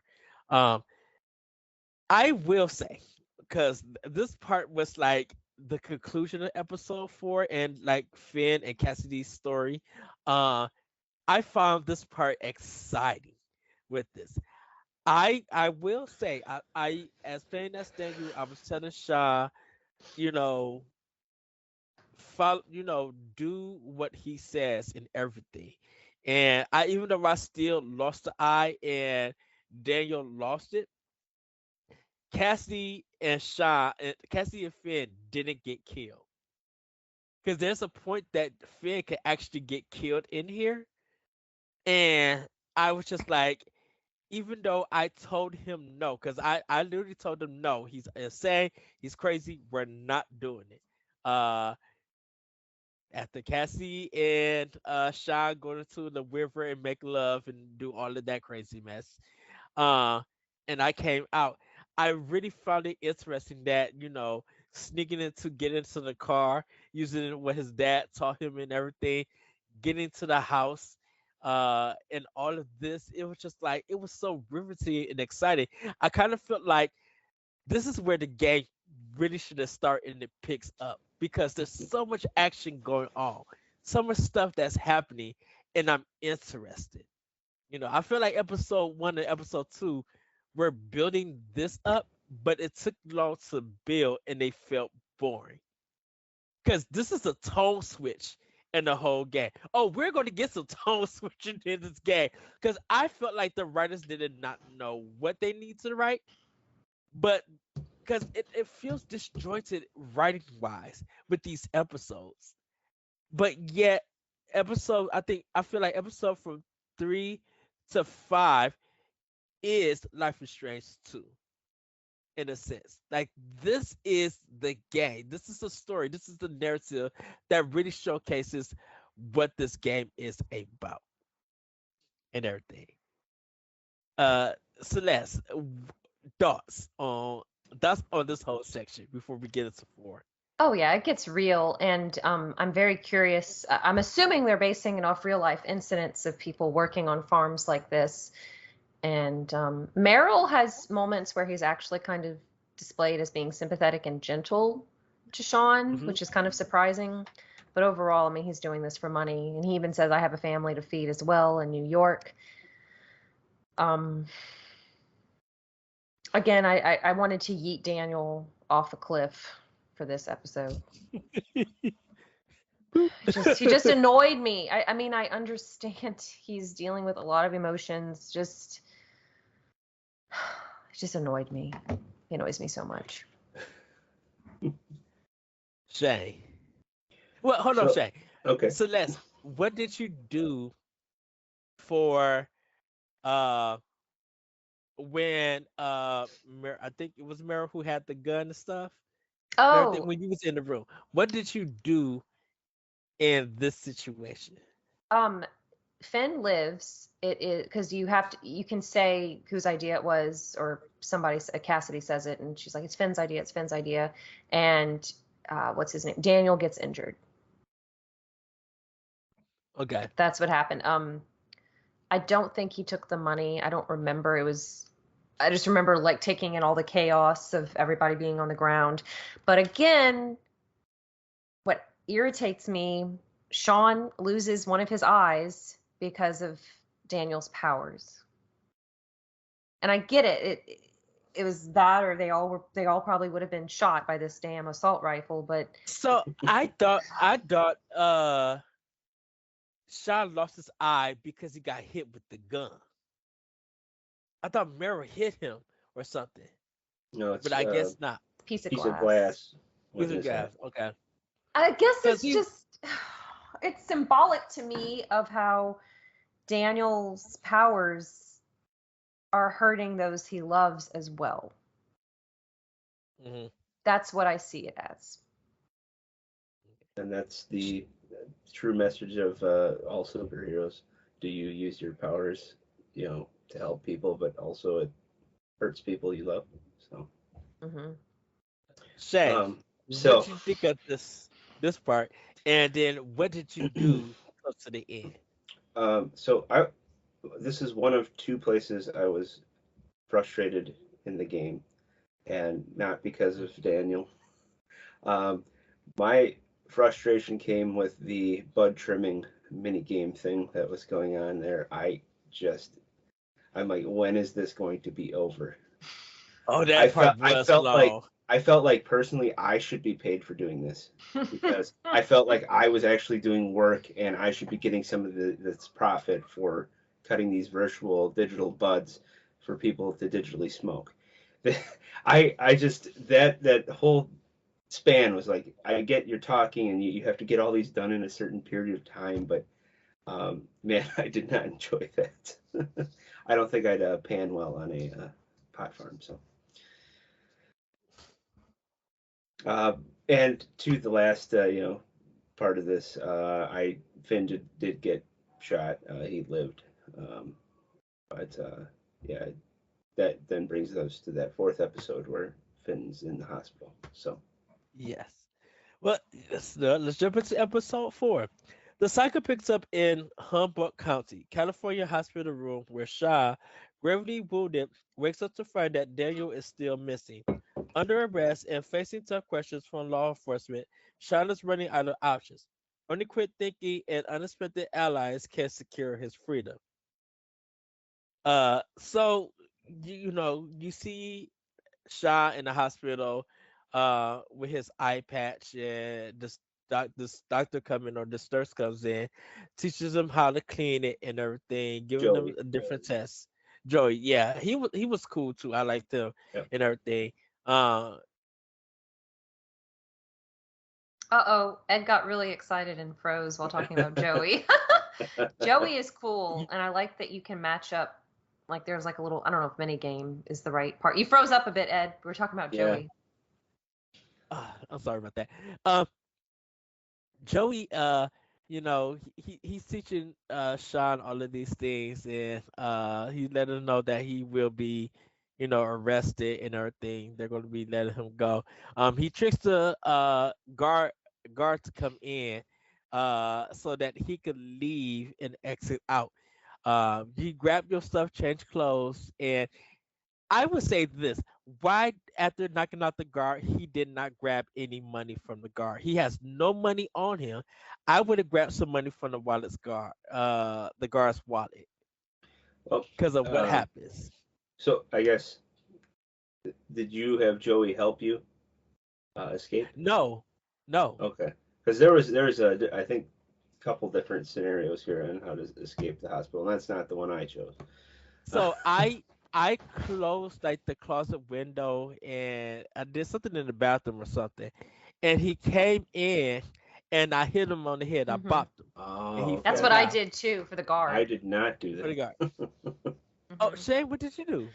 So you're talking about being in the bathroom there. You take the Handle. handicap Yeah. rail Yeah. off the side of the wall there, and I waited for the guard to leave, and then you can go over to the window and pop the lock off the window, and then climb out the window and scoot your way around so that you can see Finn as you're going down, and talk to Finn in the window, and then Oh. then you can go down the side of the building, and then that's when you steal the car.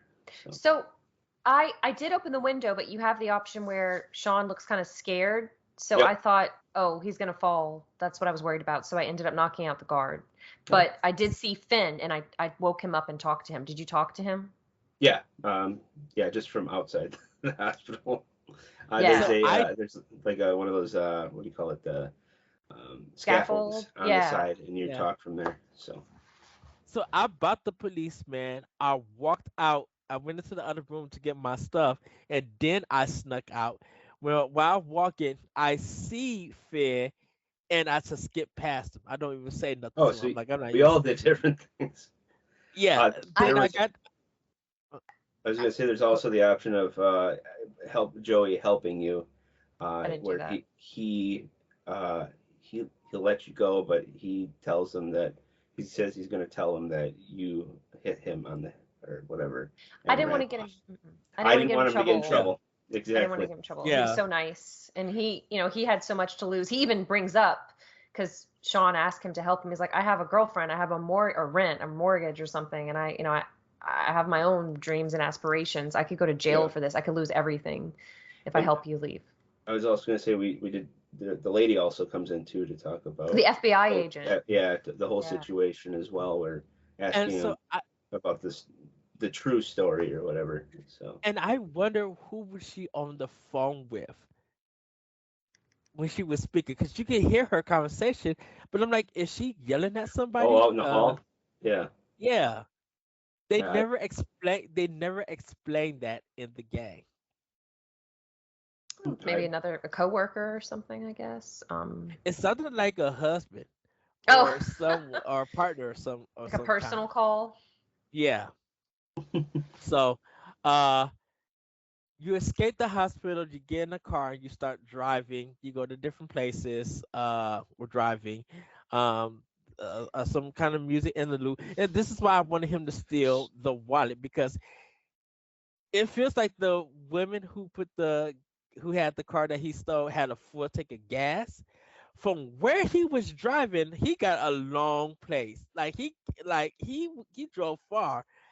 I'm like, how you not eating anything, and how you don't eco-friendly. have any gas or anything. Uh, I wanted to address the fact that before he leaves the hospital, they're doing tests because he's only got one eye now, and they're testing his depth perception, and it's got to be hard driving a car. Um, has first off, has Sean driven a car before? Yes, he's 16, but did he ever have his license? And if so, how is it that he can drive, one eye in the dark, raining, you know, so that had to be difficult. And then, It you know, had to be different. I think it's because of his dad being a mechanic. I think him and his dad had some. yeah, It feels like they had driver's lessons, so he was used to driving. yeah, he probably knew the ins and outs of it. So, Yeah, he learned Yeah. how to hotwire a car. I oh certainly yeah, can't that's do true. that. That's how he did that. And, also, you told him he should have taken the money. Do you think if he had taken the money, he would have gotten out of that situation where he pulled over to rest, and then the two Yes. guys come over to harass him and beat him for being on his property? Oh my Yeah. gosh. Uh, I didn't do the dance. I was speaking in Spanish, like negative about him. Like I took my punches and everything. Like I was not giving this racist what he wanted. Yeah, Like yeah, full on. It yeah, enrages me because I mean, I guess they don't know, but it's like this dude is an American citizen. First of all, you just shouldn't treat anybody poorly like that. no, I do not condone that kind of behavior. I understand there are a lot of nuances to that political topic. We're not going to get into that, but I believe in treating others how you want to be treated. And you were a stranger, and I welcomed you, and I fed you, and I gave you water. I don't believe in being hateful. And yeah, those jerkwads. Sean gets beat up a lot in this game. he Like I'm does. Hmm. surprised his jaw is not dislocated. Yep. It's Yeah. horrific. And one of the guys is very aggressive, and the other guy kind of wants him to stop and like leave him alone. It just oh God, I really wanted to see Sean beat the absolute shit out of someone and have his revenge. Oh, Yeah. Celeste's Well, violent tendencies are coming out for this game. I don't. It's the injustice. It Yeah, makes it I get it. yeah. enrages me. Like I'm Yeah, not like I I'm not. know. I don't go around beating up people. It's like Timmy, who's a very mild mannered Yeah, person, and seeing that yeah. shopkeeper. Seeing something bad happen to someone that has, Mhm. not done anything, even if he has done something, yes, he was on their land. The proper procedure would be go up and talk to him, and if he seems like a threat, call the cops. That I don't know. It just I know. It enrages me, and I get it. The guy was obviously sleeping in the car. Okay, like knock on the window.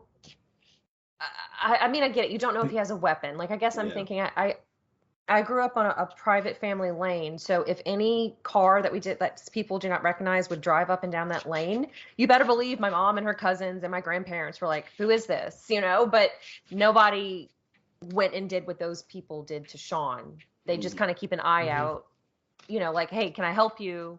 I don't know. Yeah. He was just he overdid it. And this is also the chapter where you can be picked up by a trucker, right? Yep. And that's Yes. what I referenced So before at the gas station there. Yeah. With the blue truck leaving the gas station. yeah, you meet a trucker because like the car runs out of gas. It's shyness. Walk in, you can do some drawing. You kind of see that his skin is peeling and everything. A trucker comes and picks him or asks him, stops by, be like, picks him up. Gives him a sandwich. They talk to, and he was just like, "Man, your wife does make the best sandwiches and everything." And he drops him off in this town, and we kind of find out that Jacob is in this town. He got his hair cut and everything. Because Jacob's sister is also in this town, but she's sick. Uh, you kind of meet this religious group slash cult question mark. Uh, because the woman who was over it, has Daniel all cleaned up. It is kind of being like a mob in a sense and everything. Uh, Sister Elizabeth. Sean, yeah. Ooh, was she something? Don't get me started. Do not get me started. Sean recognizes what Daniel is doing and where he's at, and some opinions are exchanged and everything. Um, and what ends up happening is that there's this guy guard who beats up Sean and pulls a gun out and tell him never to come back again. So But before you go, Shay, but but a woman comes and pick up Sean, and you kind of find out that it's Sean and Daniel's mom. They drive off and go to a hotel, and this is where you kind of start finding out more about what happened to their mom, and then some of the decisions that you made there. Okay, so I'm gonna stop right there. Shay, this part of the game, what did you think, and what um, decision did you make with be- the mom? before I answer that, maybe we should discuss okay, Jacob. Jacob was part of the group at the pot farm, and he left this place because he felt he was um, just not. I want to say he felt pressured and persecuted what he believed and wanted to be away from that. So um, him getting hurt, I think, and bringing Daniel back was maybe trying to redeem himself from leaving and trying to get back with his family. So um, that being said right there, then Sean, he goes into this place, sees Daniel doing a quote unquote miracle for the followers of this religious gathering, and then Sean meeting the daughter. I'm not entirely sure. Remember her name? Sarah. Sarah Lee. Sarah. I believe it is. So meets her. She seems not well. So, and then Sean meets the mom, and that's I guess that's when the whole thing occurs where they're disagreeing, and Sean um, gets thrown out by the I want to say the assistant, and tells him not to come back because Daniel says he doesn't want to go with him. So um, for me, this whole section, um, yes, I don't even know how to describe this because it's like I'm Catholic. I believe a lot of things. So but there's logical sense in thinking things through as well, where you just you can tell when someone is brainwashed versus believing. So this whole section is, I believe, just both brainwashing Daniel to do these miracles for the profit of this, um, I want to say, religious group. I don't want to say cult, but religious group. Um, so yeah, I just feel like this is more of exploitation of a child with powers doing these miracles to make a profit. Celeste, thoughts on this section? I'm going to call it a cult because of how Elizabeth acts. Because I think Sarah Lee says, "Oh, Sister Elizabeth has said that she can never sin. She's perfect." And if you study cults like Yeah. Jonestown and Mhm. Heaven's Gate and all these things, Shane is way nicer than I am because that's what the leader does. They tell you that they are the way, the truth, and the life, and they act better than Jesus Christ himself. And I also found it interesting that they view Daniel as a miracle. There are some groups who would have viewed it as, oh my God, this is the work of the devil. So that was an Yeah. interesting turn of Yeah. events. And yeah, you learn very quickly that Sister Elizabeth is very hypocritical, very, if you research, cults and their leaders, she kind of checks off all the boxes. She says power. Now there are some Christian groups, I think Christian scientists, who believe that power of prayer is the only way to be healed. So she is very controlling in that aspect, does not let other members go to the doctor. But when you go into Sister Elizabeth's compound, her house, you see receipts from her doctor appointments and her Yeah. visits. So the rules are for thee, not for me. And that, You uh, also find out what's happening, what is wrong with Sarah, in yes, there, because she holds that back from Jacob and everything. And yes. Jacob just like, I know something is not right, and I think Mm-hmm. I think she has it. So that's where they you Mm-hmm. go in. But we'll get to that part later. Go We ahead, we learned that Celeste. Jacob is gay, and they tried to do conversion therapy with him. And just they're not a loving, accepting group. Okay, they're very Hmm. hypocritical. They're very judgmental. Nick calls him a slur for gay people. He calls him a horrible name when he finds them in Sister Elizabeth's house. They're just horrific people. I do have to. Okay, maybe you should go, Ed, because I have thoughts on the next part that happened. Okay, so I will say, I I kind of did a little bit of a reset in the sense of chapter four, when when Sean and Jacob breaks in. Sean hides into the closet. I made sure cause you can leave the thing out, and so I reset it. I loaded the checkpoint up, and I got the paperwork. I closed it, and then I hid, and then and then Jacob hid behind the door, so we was never found. But then uh, the mom gives the distraction and everything, and I came out with there. So everything is at least up to there, but uh, I will say when the mom came, and and Sean, met up and they went to the hotel and everything, I was nice to the mom.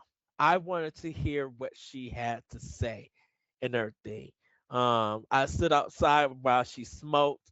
Uh, you know, I just I let her clean the eye, and I was just being more forgiving and being more understanding because I wanted to hear her side. And she just and as heart wrenching as it was, not heart wrenching, uh as unfair as it was for the mom to leave the boys in Esteban and stuff, she really felt like I was unhappy. And I didn't want to carry that burden of my unhappiness and place it on you guys and Esteban. So, and Esteban was fine with it. He allowed me to leave, And so that's why I've been gone. I never stopped thinking about you guys. I never stopped loving you guys.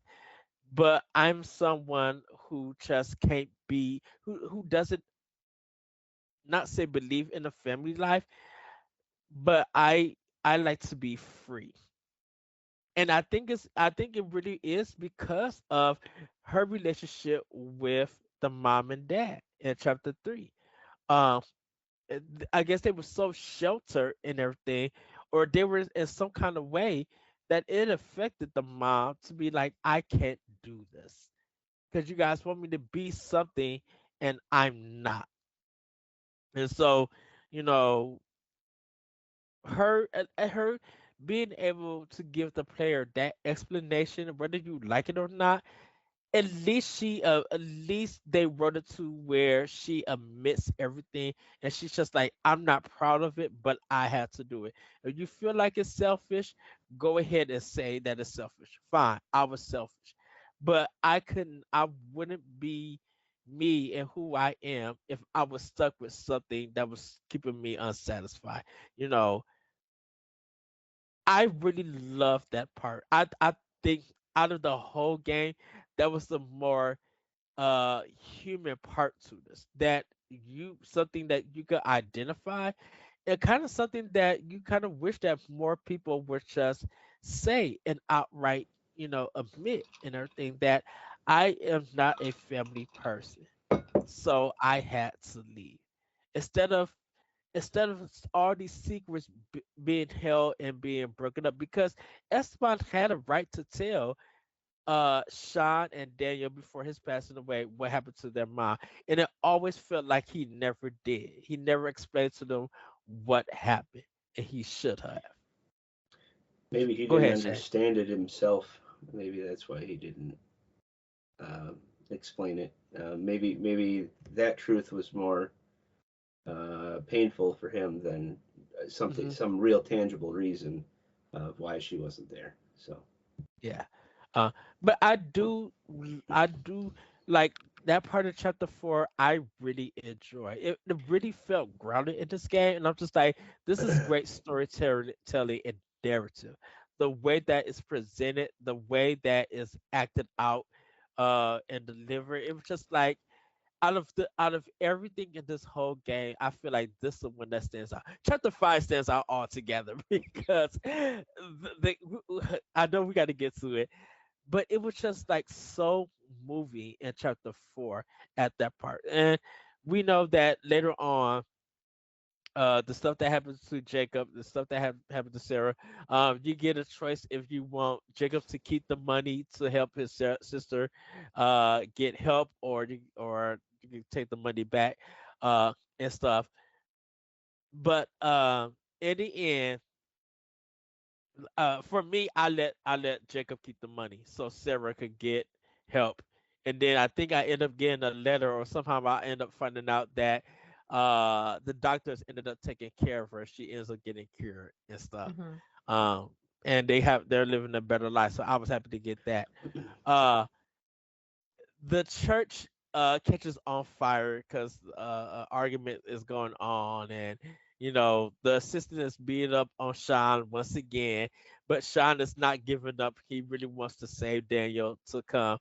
uh w- the the church catches on fire. You have an option to kill Elizabeth, or let her, or just walk away and not do nothing. uh we also find out that Elizabeth is cuckoo crazy because when she was in another religious group, they kicked her out because of some things. So you kind of find a lot of backstory in that little office slash house that it is. Um, what did you guys do before we get into chapter 5? Did you uh, kill Elizabeth, like hurt her, or did you guys walk away? Celeste. I let her live. Because I figured, so I it's not, they don't call it out in the game, but when I was reading it, you can have like a morality meter for Daniel. He's Hmm. watching everything you do and listening to your instructions, and I didn't want him to think that, you know what, you're going to be the bigger person. You're going to be a good person and not harm her. I did think, okay, the part with the church being on fire was a little overly dramatic. Okay, if the building you're Yeah. in is on fire, the fire is spreading, you're going to get out, right? Because not only can the flames hurt you, all the smoke that you could be inhaling could hurt you. It just felt a little unrealistic and overly dramatic with the guy, Nicholas, I think is his name, keeps punching Sean. Sean keeps getting up and trying to advocate for Daniel. At one point, I wanted to be like, Daniel, stay with the damn cult. I don't care anymore. I'm going to leave. Like, But just. it kind of symbolizes two things, that everything that it was built to that point is burning down. Secondly, this Mhm. is a representation of hell, because Yes. it's like this is some evil stuff that you doing. No guard should have a gun beating up on another person. So it's just showing that you guys supposedly have this Christian faith, but in reality, you're just an evil human, like some like not even human. I should rephrase that. You are a sinful human like everybody else. So now that this is all burning down and stuff is being revealed, the truth is coming out. This is what this fire is doing to this Yes. church. Um, You making this place that should have been a temple of holiness is now becoming unholy and undone. I was gonna say this is where a Firewatch would be handy. Speaking of that, I got my walk Firewalk shirt from Life is Strange. Oh, very So appropriate. yeah, I'll have to wear it on the next one too. So um, before I answer that, I So want to yeah, but Shay, go ahead. step back a little at the hotel. So now this is the second place that frustrated me in the game, and not because of anything that the story had. I It was glitching out on me. I couldn't Ooh. click on something. I couldn't advance. So I actually had to delete my my download file of the game and reload it in order for it to work. So I still had my save, but I had to delete it and then come back. And there was this portion in there where when your mom's gone and you're going around the room and clicking on things, and you had to Mhm. click on something to advance, and it would not let me do it. And I looked online, and there was some big glitch with it in certain game saves. So I took care of that, but that was frustrating because I played the episode probably 6 times to try to get through it, and each time it got stuck. So then I kept researching to figure it out.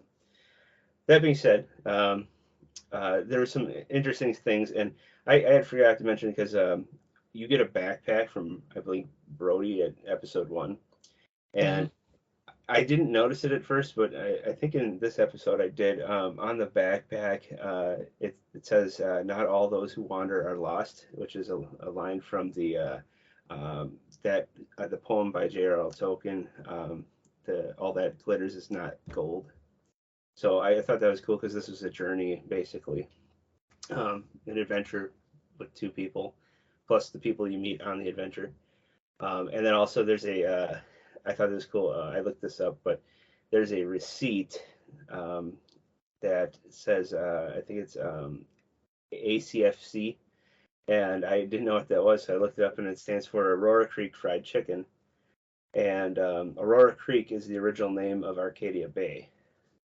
So I thought that was pretty interesting too. So, Ooh. but yeah, that whole interacting with your mom, I tried to be nice as well because not only the fact that Sean becomes almost the parent to Daniel and having that difficulty dealing with Daniel, I think then that can relate to maybe what your mom was going through with you guys.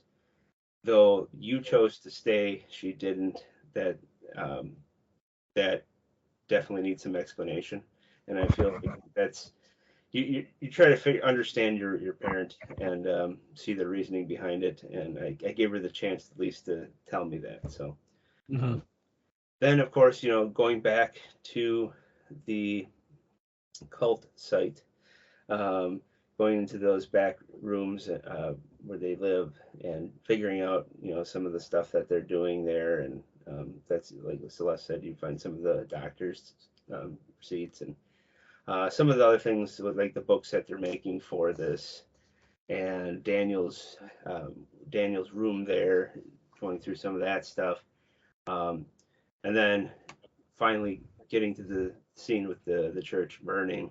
Um, again, another escalate in this in these episodes. It seems to be a theme where it's everything's.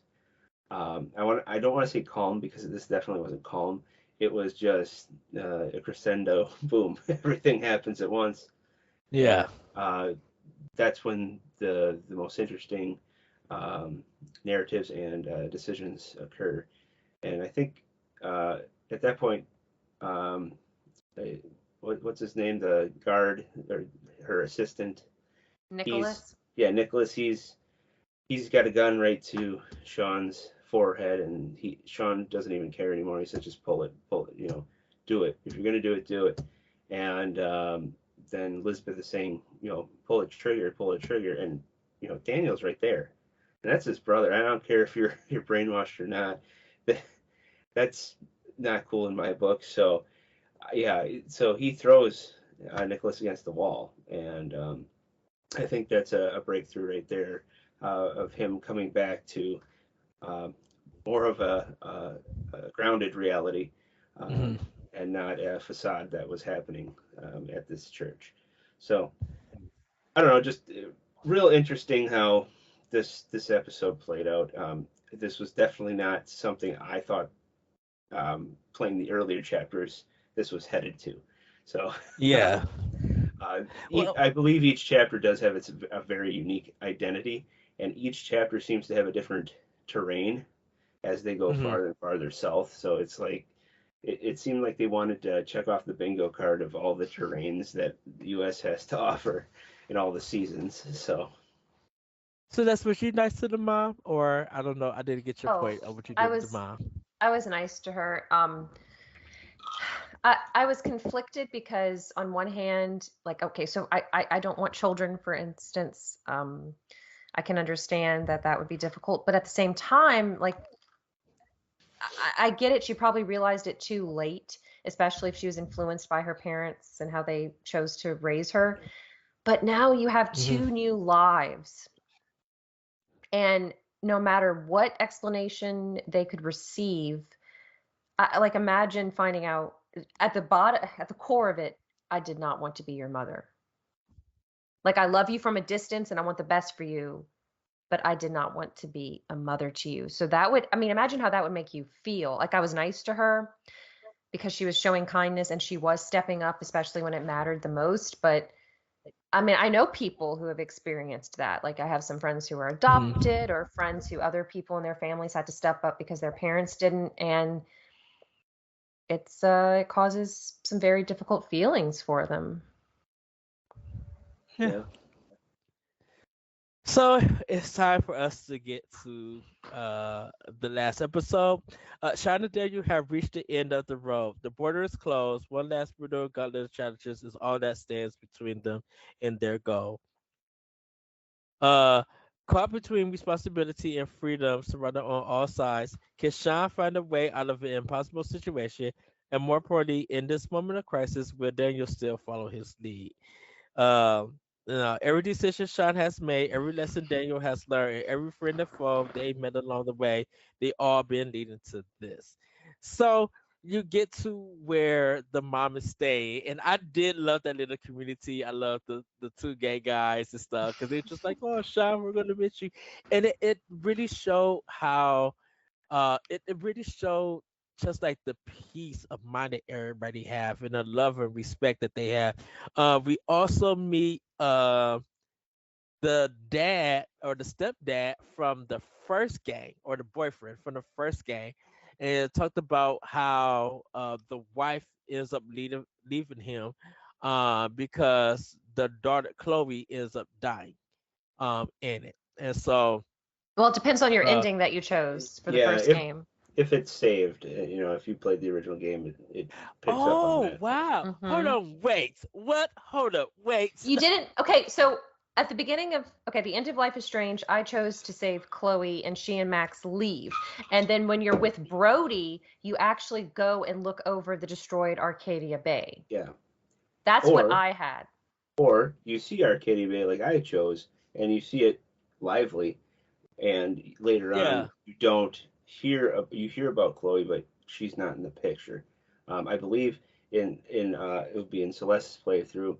If you go into the trailer, you'll see a picture of Max and Chloe has like green hair now, and they look a little older. Mm-hmm. And Sean goes, "Oh, that they look fun, or they look cool, or something like that." Whereas in my playthrough, you're on the phone with Joyce. So. Oh, the wife. Yeah. Okay. Yeah. So old girlfriend or whatever. Yeah, his ex-wife. Because for me, he's on the phone with Chloe, and you can kind of hover around his trailer and listen to the conversation. It sounds like she and Max are either really good friends, or depending on if you let them be friends or girlfriends, like romantic partners. He's closer to Chloe. He's very happy for her. They have a more positive relationship. But yeah, David Madsden is in that community, so it's a neat little connection. Mm-hmm. Yes. Yeah. So I guess they broke up either way. I'm assuming, and David just moved to this place. Yeah. Because he's in this gang, and he sounds more calm and more understanding. And I kind of like that I like how they did that. It gets to a point where Daniel and Sha is going to leave. The mom is going to cause another distraction and everything. So stuff happens, but Sean and Daniel, Sean Sean asks Daniel to make a way. Daniel does, but then they end up getting captured by these two white racist nationalists or whatever, these two white people, and they get taken to this FBI comes and ends up taking them because they've been working with them for, I guess, immigration or whatever. So you're in the jail cell. You as Shah is in a jail cell with this other Hispanic family. On the other side of the cell is the two white people, the two races and everything. So, As time goes on in it, you start getting questioned, but things start happening because Daniel is, using his powers to break them out. Um, you go through some parts, and there's a section, and I love this because I want to find out what you guys did, and I hope I'm interested to see what everybody chose. You get to this point where you can free the Hispanic couple or the races, and for me, I relieved the Hispanic couple. I told them to come out, let them flee, and everything, and kept the racists in the jail. What did you guys do? Celeste. You can actually free them both, but I chose, like, even though I could have freed them both, I freed only the Hispanic couple. And because I was kind of worried, the vigilantes, I was like, maybe I should be the bigger person. But on the second hand, I didn't know if they would retaliate or attack me because they seem like Sean is fluent in Spanish, and he has a conversation with a couple, and they're saying a lot of things. Again, this is dealing with topics that are discussed in real life. They're just trying to go to America to get a better life for their child. And Sean is telling the couple, oh, I'm going to Mexico. And they're like, why would you do that? And they start telling him about the crime and how the poverty is so bad and all the negative things going on, and how they're trying to discourage him. They're like, you're already an American citizen. You should stay here and take advantage of that. But the vigilantes, they start saying, you're in America, you need to speak English. And my whole thing is, guys, this country was, they're the Native Americans, first of all, and then everybody else, all immigrants. My ancestors are Polish and French. Don't even get me started on that whole you have to speak English thing. But yeah, they're horrible people. And I was like, you know what, screw it. And I honestly thought, I know this isn't the question you had, Ed, but that's fine. When the interrogation room is shaking, I thought Sean was about to have some powers on Earth because he was in a moment of extreme stress. Yeah. I did not until Daniel appeared. What about you, Shane? Um, well, I did. I just read the Spanish couple. Um, I, I would have let them out. I felt like this time around, I'm a nice guy, but I'm not letting you out this time. Um, and also, I kind of wanted to go back a little with the whole trailer park thing because I feel there's a lot there. There's I liked the art uh, that lady would make out of all the Hmm. trash that she would collect. And I feel like again, Life is Strange has a lot of different artistic qualities about it. This time being drawing, and also the imagination thing with Chris, and now you've got the music thing with Cassidy, and you've got now this art sculpture lady in this desert trailer park, basically. Um, and there's a lot of different people in that community. And I think one lady is I forgot who it was. She's bald. I believe she has some form of cancer or something. Hmm. Um, which later on is kind of interesting. If when you one of the scenarios when you finish the game, Joyce is wearing her shirt, um, and I found that interesting because I think maybe she passed away and now she's wearing her shirt to remember her by. Um, Yes. and and then also this is the I wanted to bring this up because this is another um, cool nod to a video game. If you go into David's trailer, there's a CB radio, and you can Uh-huh. turn it to the I think it's like 150 or 160 or something like that on the radio. But I think if you dial it in, I don't know, yeah, I did write it down. It's a 145.50. You hear someone reaching out to Alex and Jonas, and you find, well, if you've played it before, Alex and Jonas are some of the main characters in the Oxenfree game, and Oh. so I believe they're connecting the Oxenfree game to this too, because Oxenfree is all about radio signals and communicating and strange events that occur in that indie game as well. So I thought that was a cool nod to that game because I really enjoyed that game. Um, but yeah, Yeah.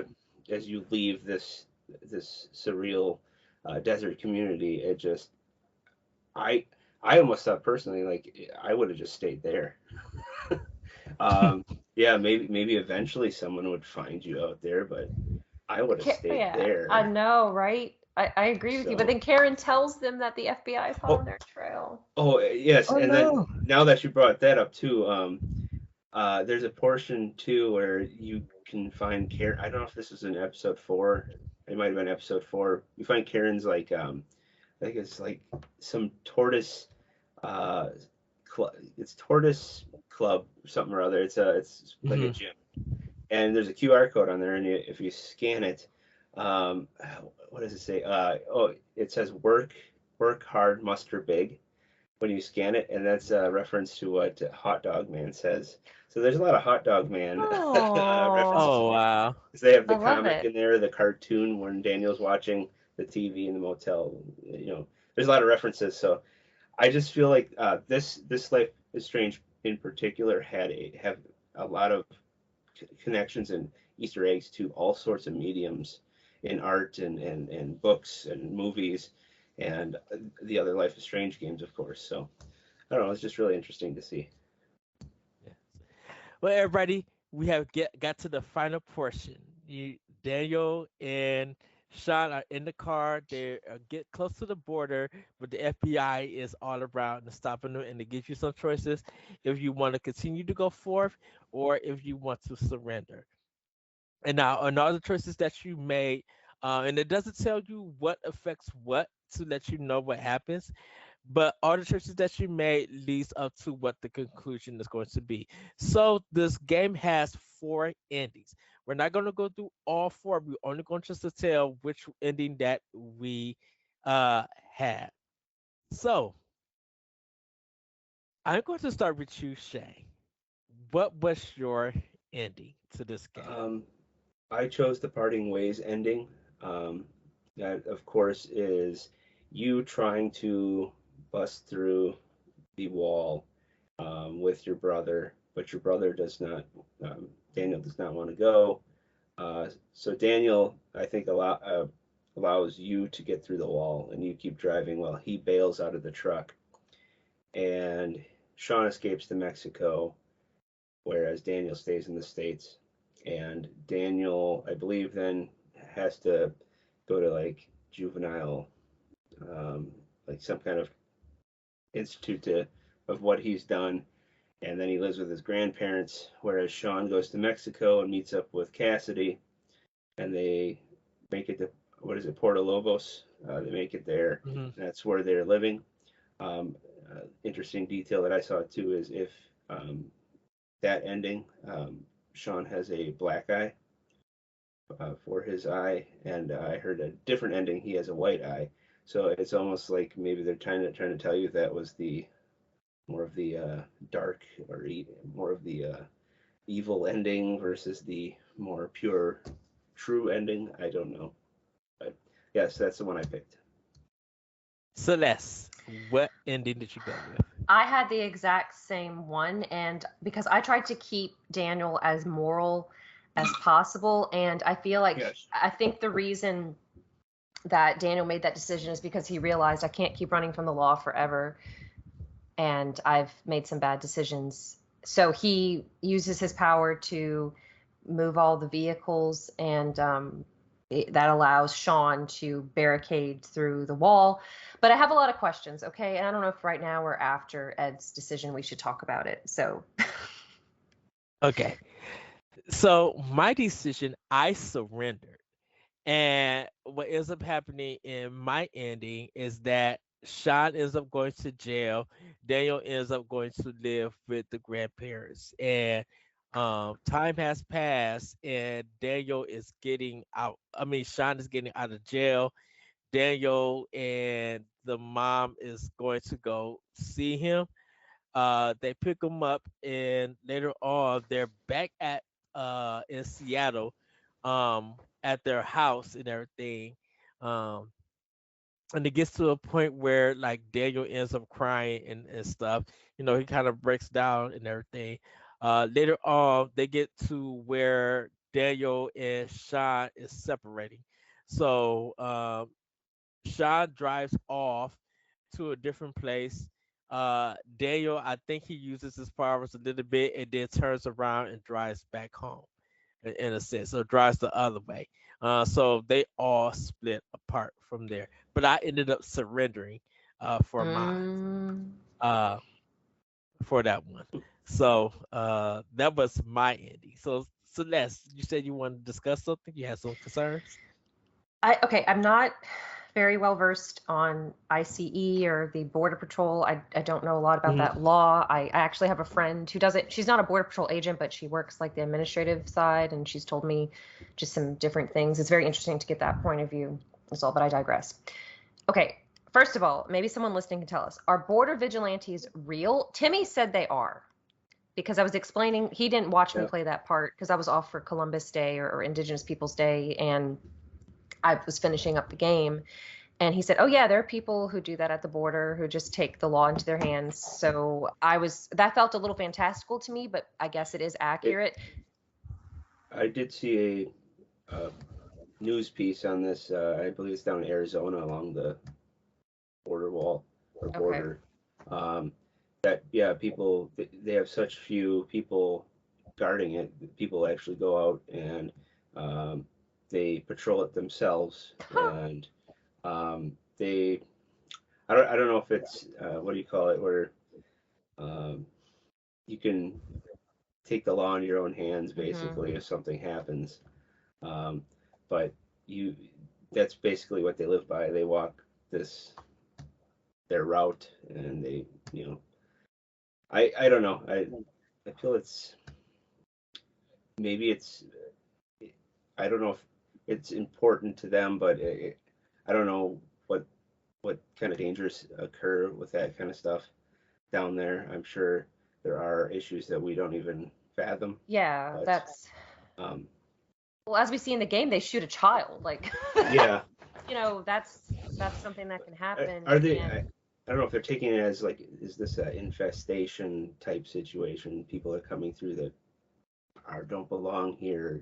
You know, it's I Hmm. get it. It's your home. You protect your home.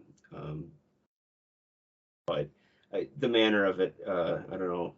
If maybe they definitely need to hire some kind of actual force that patrols this. I don't know. that answers my question, I guess, because I was very surprised that the border wall was not heavily guarded. Maybe not the whole Hmm. thing is patrolled like you're saying, Yeah, but when Daniel's breaking it, I thought there might be people at least on the other side from Mexico, and I don't know. I just had it just again, it's a video game, and you have to have a little bit of suspension of disbelief, but Hmm. that's it. I'm like, okay, what are your plans as well? Because you need a passport to enter a foreign country. How were they going to survive in Mexico? They don't have a passport. yeah, At least I don't. Did we ever find out if they have some kind of passport? I don't think they do. They're running and gunning. yeah. They're heading there. I, Would would word have not gotten out that, oh, their father is from Porto Lobos? No. Maybe they're there, and we're going to let people in Mexico, like someone in the United States is going to be communicating with people in Mexico, like be on the lookout for these brothers. We think they might be heading there, because we hear about that in the United States. Like, oh, there are people who, some famous people for whatever reason are heading into the United States. Keep an eye out. Like if somebody, I've heard about it from other states where like, oh, there's someone who kidnapped somebody. Like, what is it, the Amber Alerts, for example? yeah. For Yeah. children missing, and we get those. That's what, again, suspension of disbelief. And there might be some disconnect too because this Don't Nod, who made this game, is a French company. True. So you don't fully grasp what's going on here, and I don't even think the people in the United States fully grasp what's going on. We even made the Hmm. point of you didn't know there was border people that self border patrolled. Hmm. Um, we we don't, and you're the closest one to Arizona. So if you don't even know that, that's you know that's you know what I mean. That it's just Yeah, it's 2 states away, and I it's didn't know that. yeah. So it you humans like to revolve in their own area, their own world, and I feel that this is evident right there that it's just the world is big, but we don't make it big.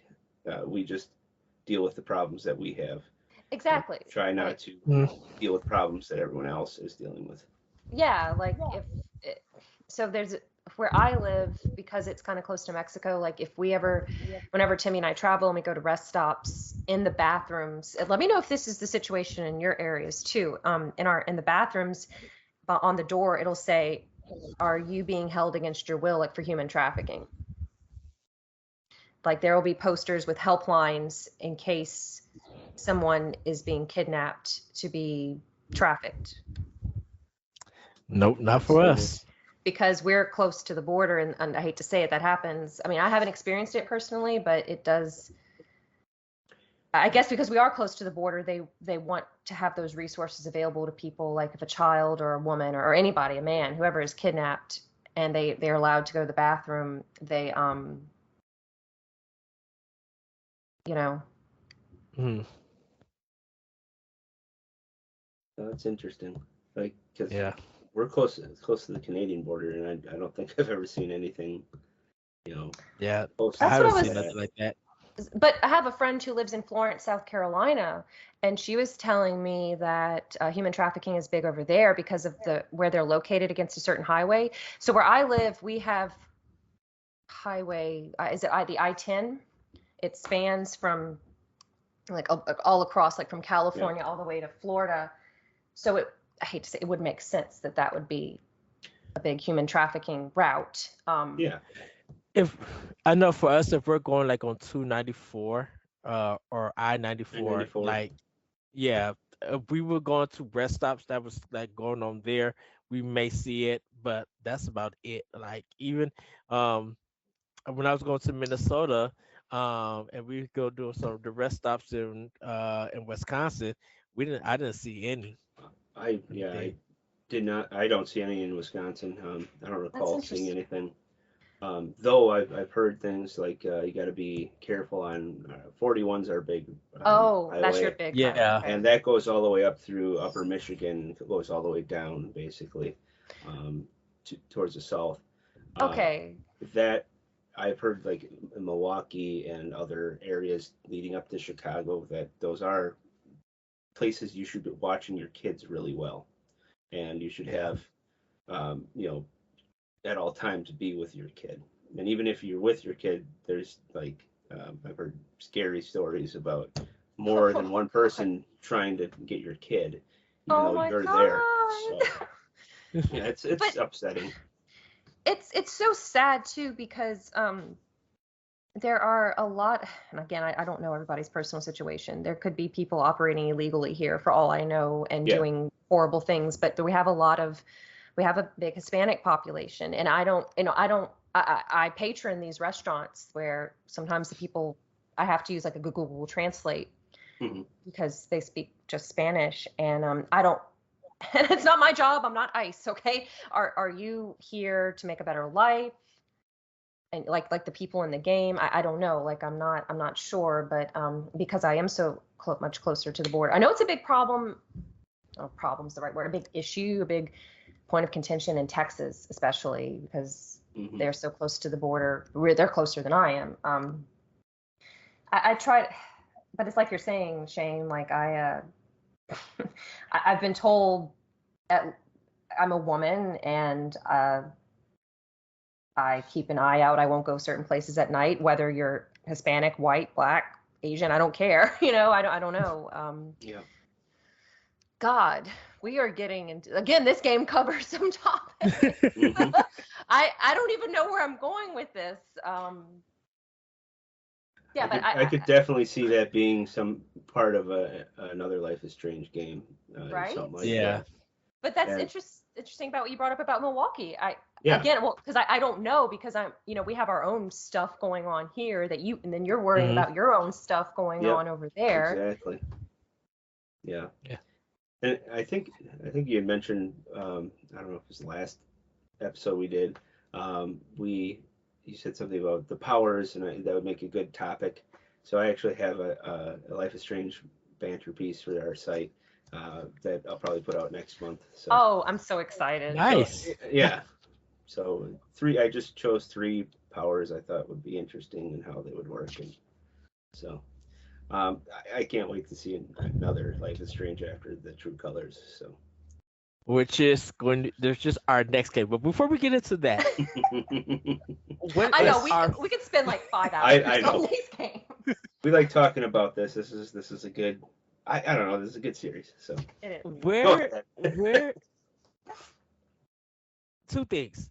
What did we think of this game completely? Did we enjoy it? And where would we rank it if we were ranking the Life is Strange games? We know there is four and a half because of the Adventures of Captain Spirit. Uh, but where would you rank this? Like, what is your personal list of where you would put stuff? Uh, so I'm gonna start with you. Okay. So, within the last year, as people probably know, like it's been a bit stressful, but things have, calmed down for us. But this game is very stressful. So no, and it's fun. I love it. I love it. But I'm kind of like at a point where I'm trying to play calm games. I love Mhm. some drama, of course, but this game, I will say, I think it is very much worth playing. Great storytelling. Uh, Lots of questions I have. There are some imperfections. And then Shane talked about the glitches that has to be annoying. I played it on PS4. I think it's worth playing if you are sensitive to some of the trigger things we talked about. Actually, at the end of the game, I noticed they do bring up, here's a resource. If there's anything covered in this game that upsets you, we want to hear about it, or here's some resources for you, maybe like suicide helplines, or I don't know. I'm sure there are organizations that exist for immigrants or children of immigrants or people who, Mhm. but it drove me crazy, and I'm sure this happens. Like, you just look at somebody and they look Spanish, and you're assuming they're an immigrant, like we see in this game. And Sean and Daniel are citizens; they are United States citizens. And where I live, French was a very common language, and my great grandparents was actually beaten out of them in school. They were American citizens, but they also had the French ancestry, and that's why I am not fluent in French, because it was like I studied it, but not to that extent like Sean. But yes, I think you should play this game. I think you have to be aware of there will be some upsetting moments, though. It's you have to be in the right mindset to play this game. And where would you rank it? Like, what is your ranking looking like? Out of all the Life is Strange games, or like, you mean like what level? Like a 5, a 10? From what we have played right now, we won't add True Colors yet. That's going to be the last one. Okay, I haven't played it yet. Out of Life is Strange 1, Before the Storm, and 2, how would you place those 3 games in your ranking? Like, what is your top and what is your bottom? That's a hard question because they're all so different. This one deals. The other games deal with real life situations as well. I think I prefer, out of all of those, the first Life is Strange. Would be the first, then Before the Storm, then Life is Strange 2. Okay. All right. For me, yes, I would say play this game. I think it's really good. The first and second episode struggles. It's suffering. It's going to make you upset. It's going to make you mad. But stick with it till you get to episode 3, because 3, 4, and 5 I think really pays off. And I think this game kind of has a lot of good replayability to see what choices that you make. Like, if you play the whole game and you did the good stuff good, then you can go in and do the bad choices and everything. Like, just be straight. Just be straight evil. Like I think that's gonna be my I think I'm gonna do the second playthrough after I do True Colors. I literally want to go in and be straight rude. I might even do that for True Colors. I want to be bad by Willa Ford. Yes, I just want to be an evil person. So, I think if I had to, I think I would probably say that I think I would put this one as number 1 before this. No. See, it's hard. I think I would put this as number 1, Before the Storm as 2, and then Life is Strange 1 as the last one, because I think I did not like the last chapter in 1. See, it affected him so much he froze again, Shane. That's a serious pose for Ed right there. Yeah. Guys, I forgot to put in my Ethernet cord in my Xbox. I'll do that for Power Block. Yeah, I think 2 is the top one. I think Before the Storm is the mid, and then Life is Strange 1 is gonna be my last, because Life is Strange 1, they drag that ending. They really just, like, y'all fell out of ideas and y'all dragged it. At least with Life is Strange 2, you could do some things. I know what they're trying to do is set it up, but really episode 3 to 5, all of that happens really brings you into the game. And then Before the Storm is just from DLC. That's good. That's acceptable. So that's my ranking. Shane, you have the final word in ranking. And the what right do you word. think about this game, and where would you rank it? I have the exact same lineup as Celeste. Life is Strange 1, for me, the mystery behind it, what was going on, not knowing what was going on, playing it for the first time and not realizing what to expect, and also the music. Life is Strange 1's music is my favorite. And Before the Storm comes in second, because Firewalk is like top tier for me. The Life is Strange 2, though I enjoyed most of it, I had the most issues with it, with glitches. Not Yeah. to say that's anybody's fault, but um, I the game, ju- though I enjoyed it a lot, just had a lot of ups and downs that felt that I was standing still, then running a marathon, standing still, running a marathon, and um, also this is the only game that is not central located. This game is a on the road travel type game, and Hmm. I don't know why I enjoyed Arcadia Bay as a setting. I enjoy True Colors when we talk about that their setting. It's stationary. You don't go that far. There's some locations you can visit, and I think I enjoyed that more than the whole travel on the road to a destination that you weren't even sure where you were going to go. Hmm. Um, though that's part of the adventure and that's part of the whole name of the game, Life is Strange. It's just it wasn't my favorite go through of it. Though again, I really enjoyed the game. Hmm. Um, Hmm. and then I guess I have a few more Easter eggs too that I was gonna share too. If Yeah, bring them. um, okay, let's see what. So Victoria from the first game also leaves a note for David, and thanks David for rescuing her in the bunker.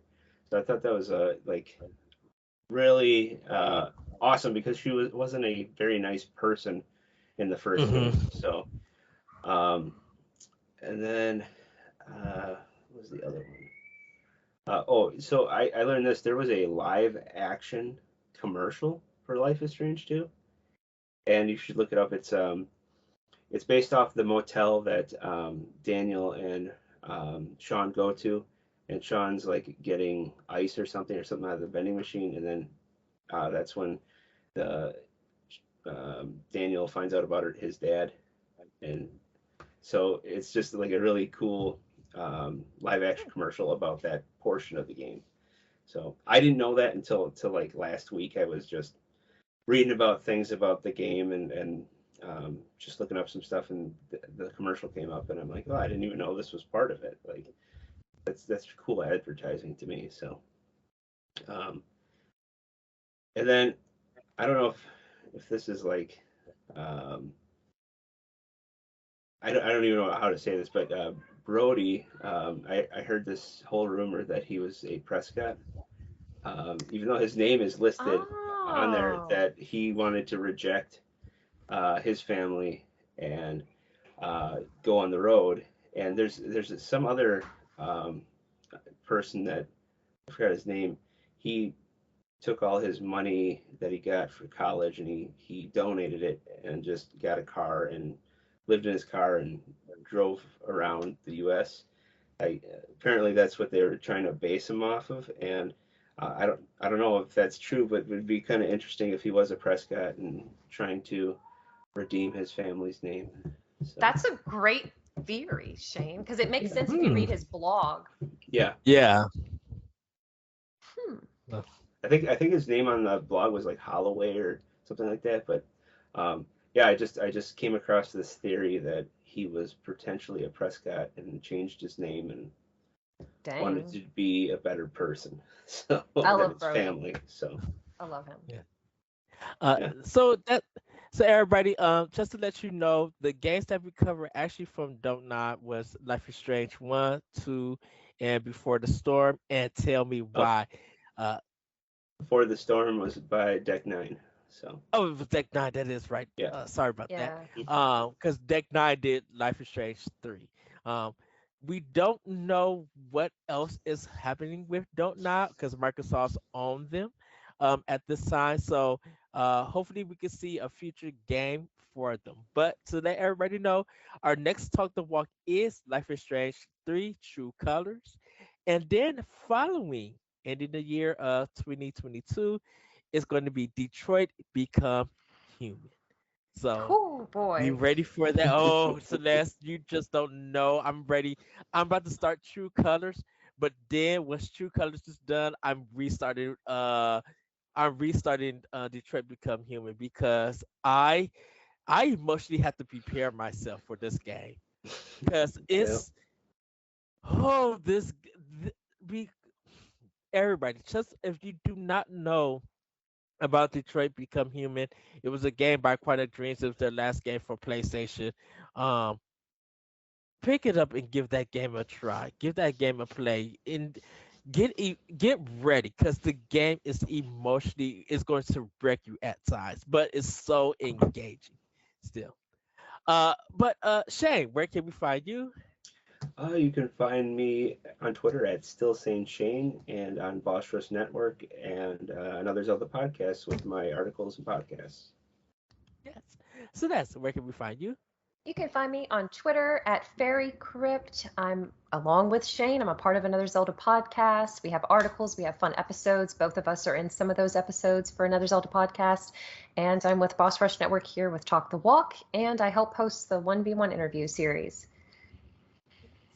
You guys can find me on Twitter at that Retrico and on Instagram. You can also check out more Boss Rush content at bossrush.net. And on our YouTube page, you can find me on Nintendo Power Block, Nintendo Expansion Pass, Talk the Walk, and other podcasts here on Boss Rush. And also check out our like Shay said, articles and writings at bossrush.net. I do some of the reviews. I do some of the news when I get a chance. And I also participate in some of the banners. I got to get this new one out. I've actually got to get this Halloween one out. But by the time you guys see this, Halloween has already passed. Yeah. But everybody, that is going to be it for this Talk the Walk. Life is Strange 2. We do recommend you guys play it if you are interested in hearing this discussion. I know there's some things that we didn't cover, and we want you guys to explore. Go find that out and everything. But if you have played the game, hopefully you enjoyed this discussion. With that, everybody, we will see you next time for Talk the Walk. Bye, everybody. Bye, everybody. Bye.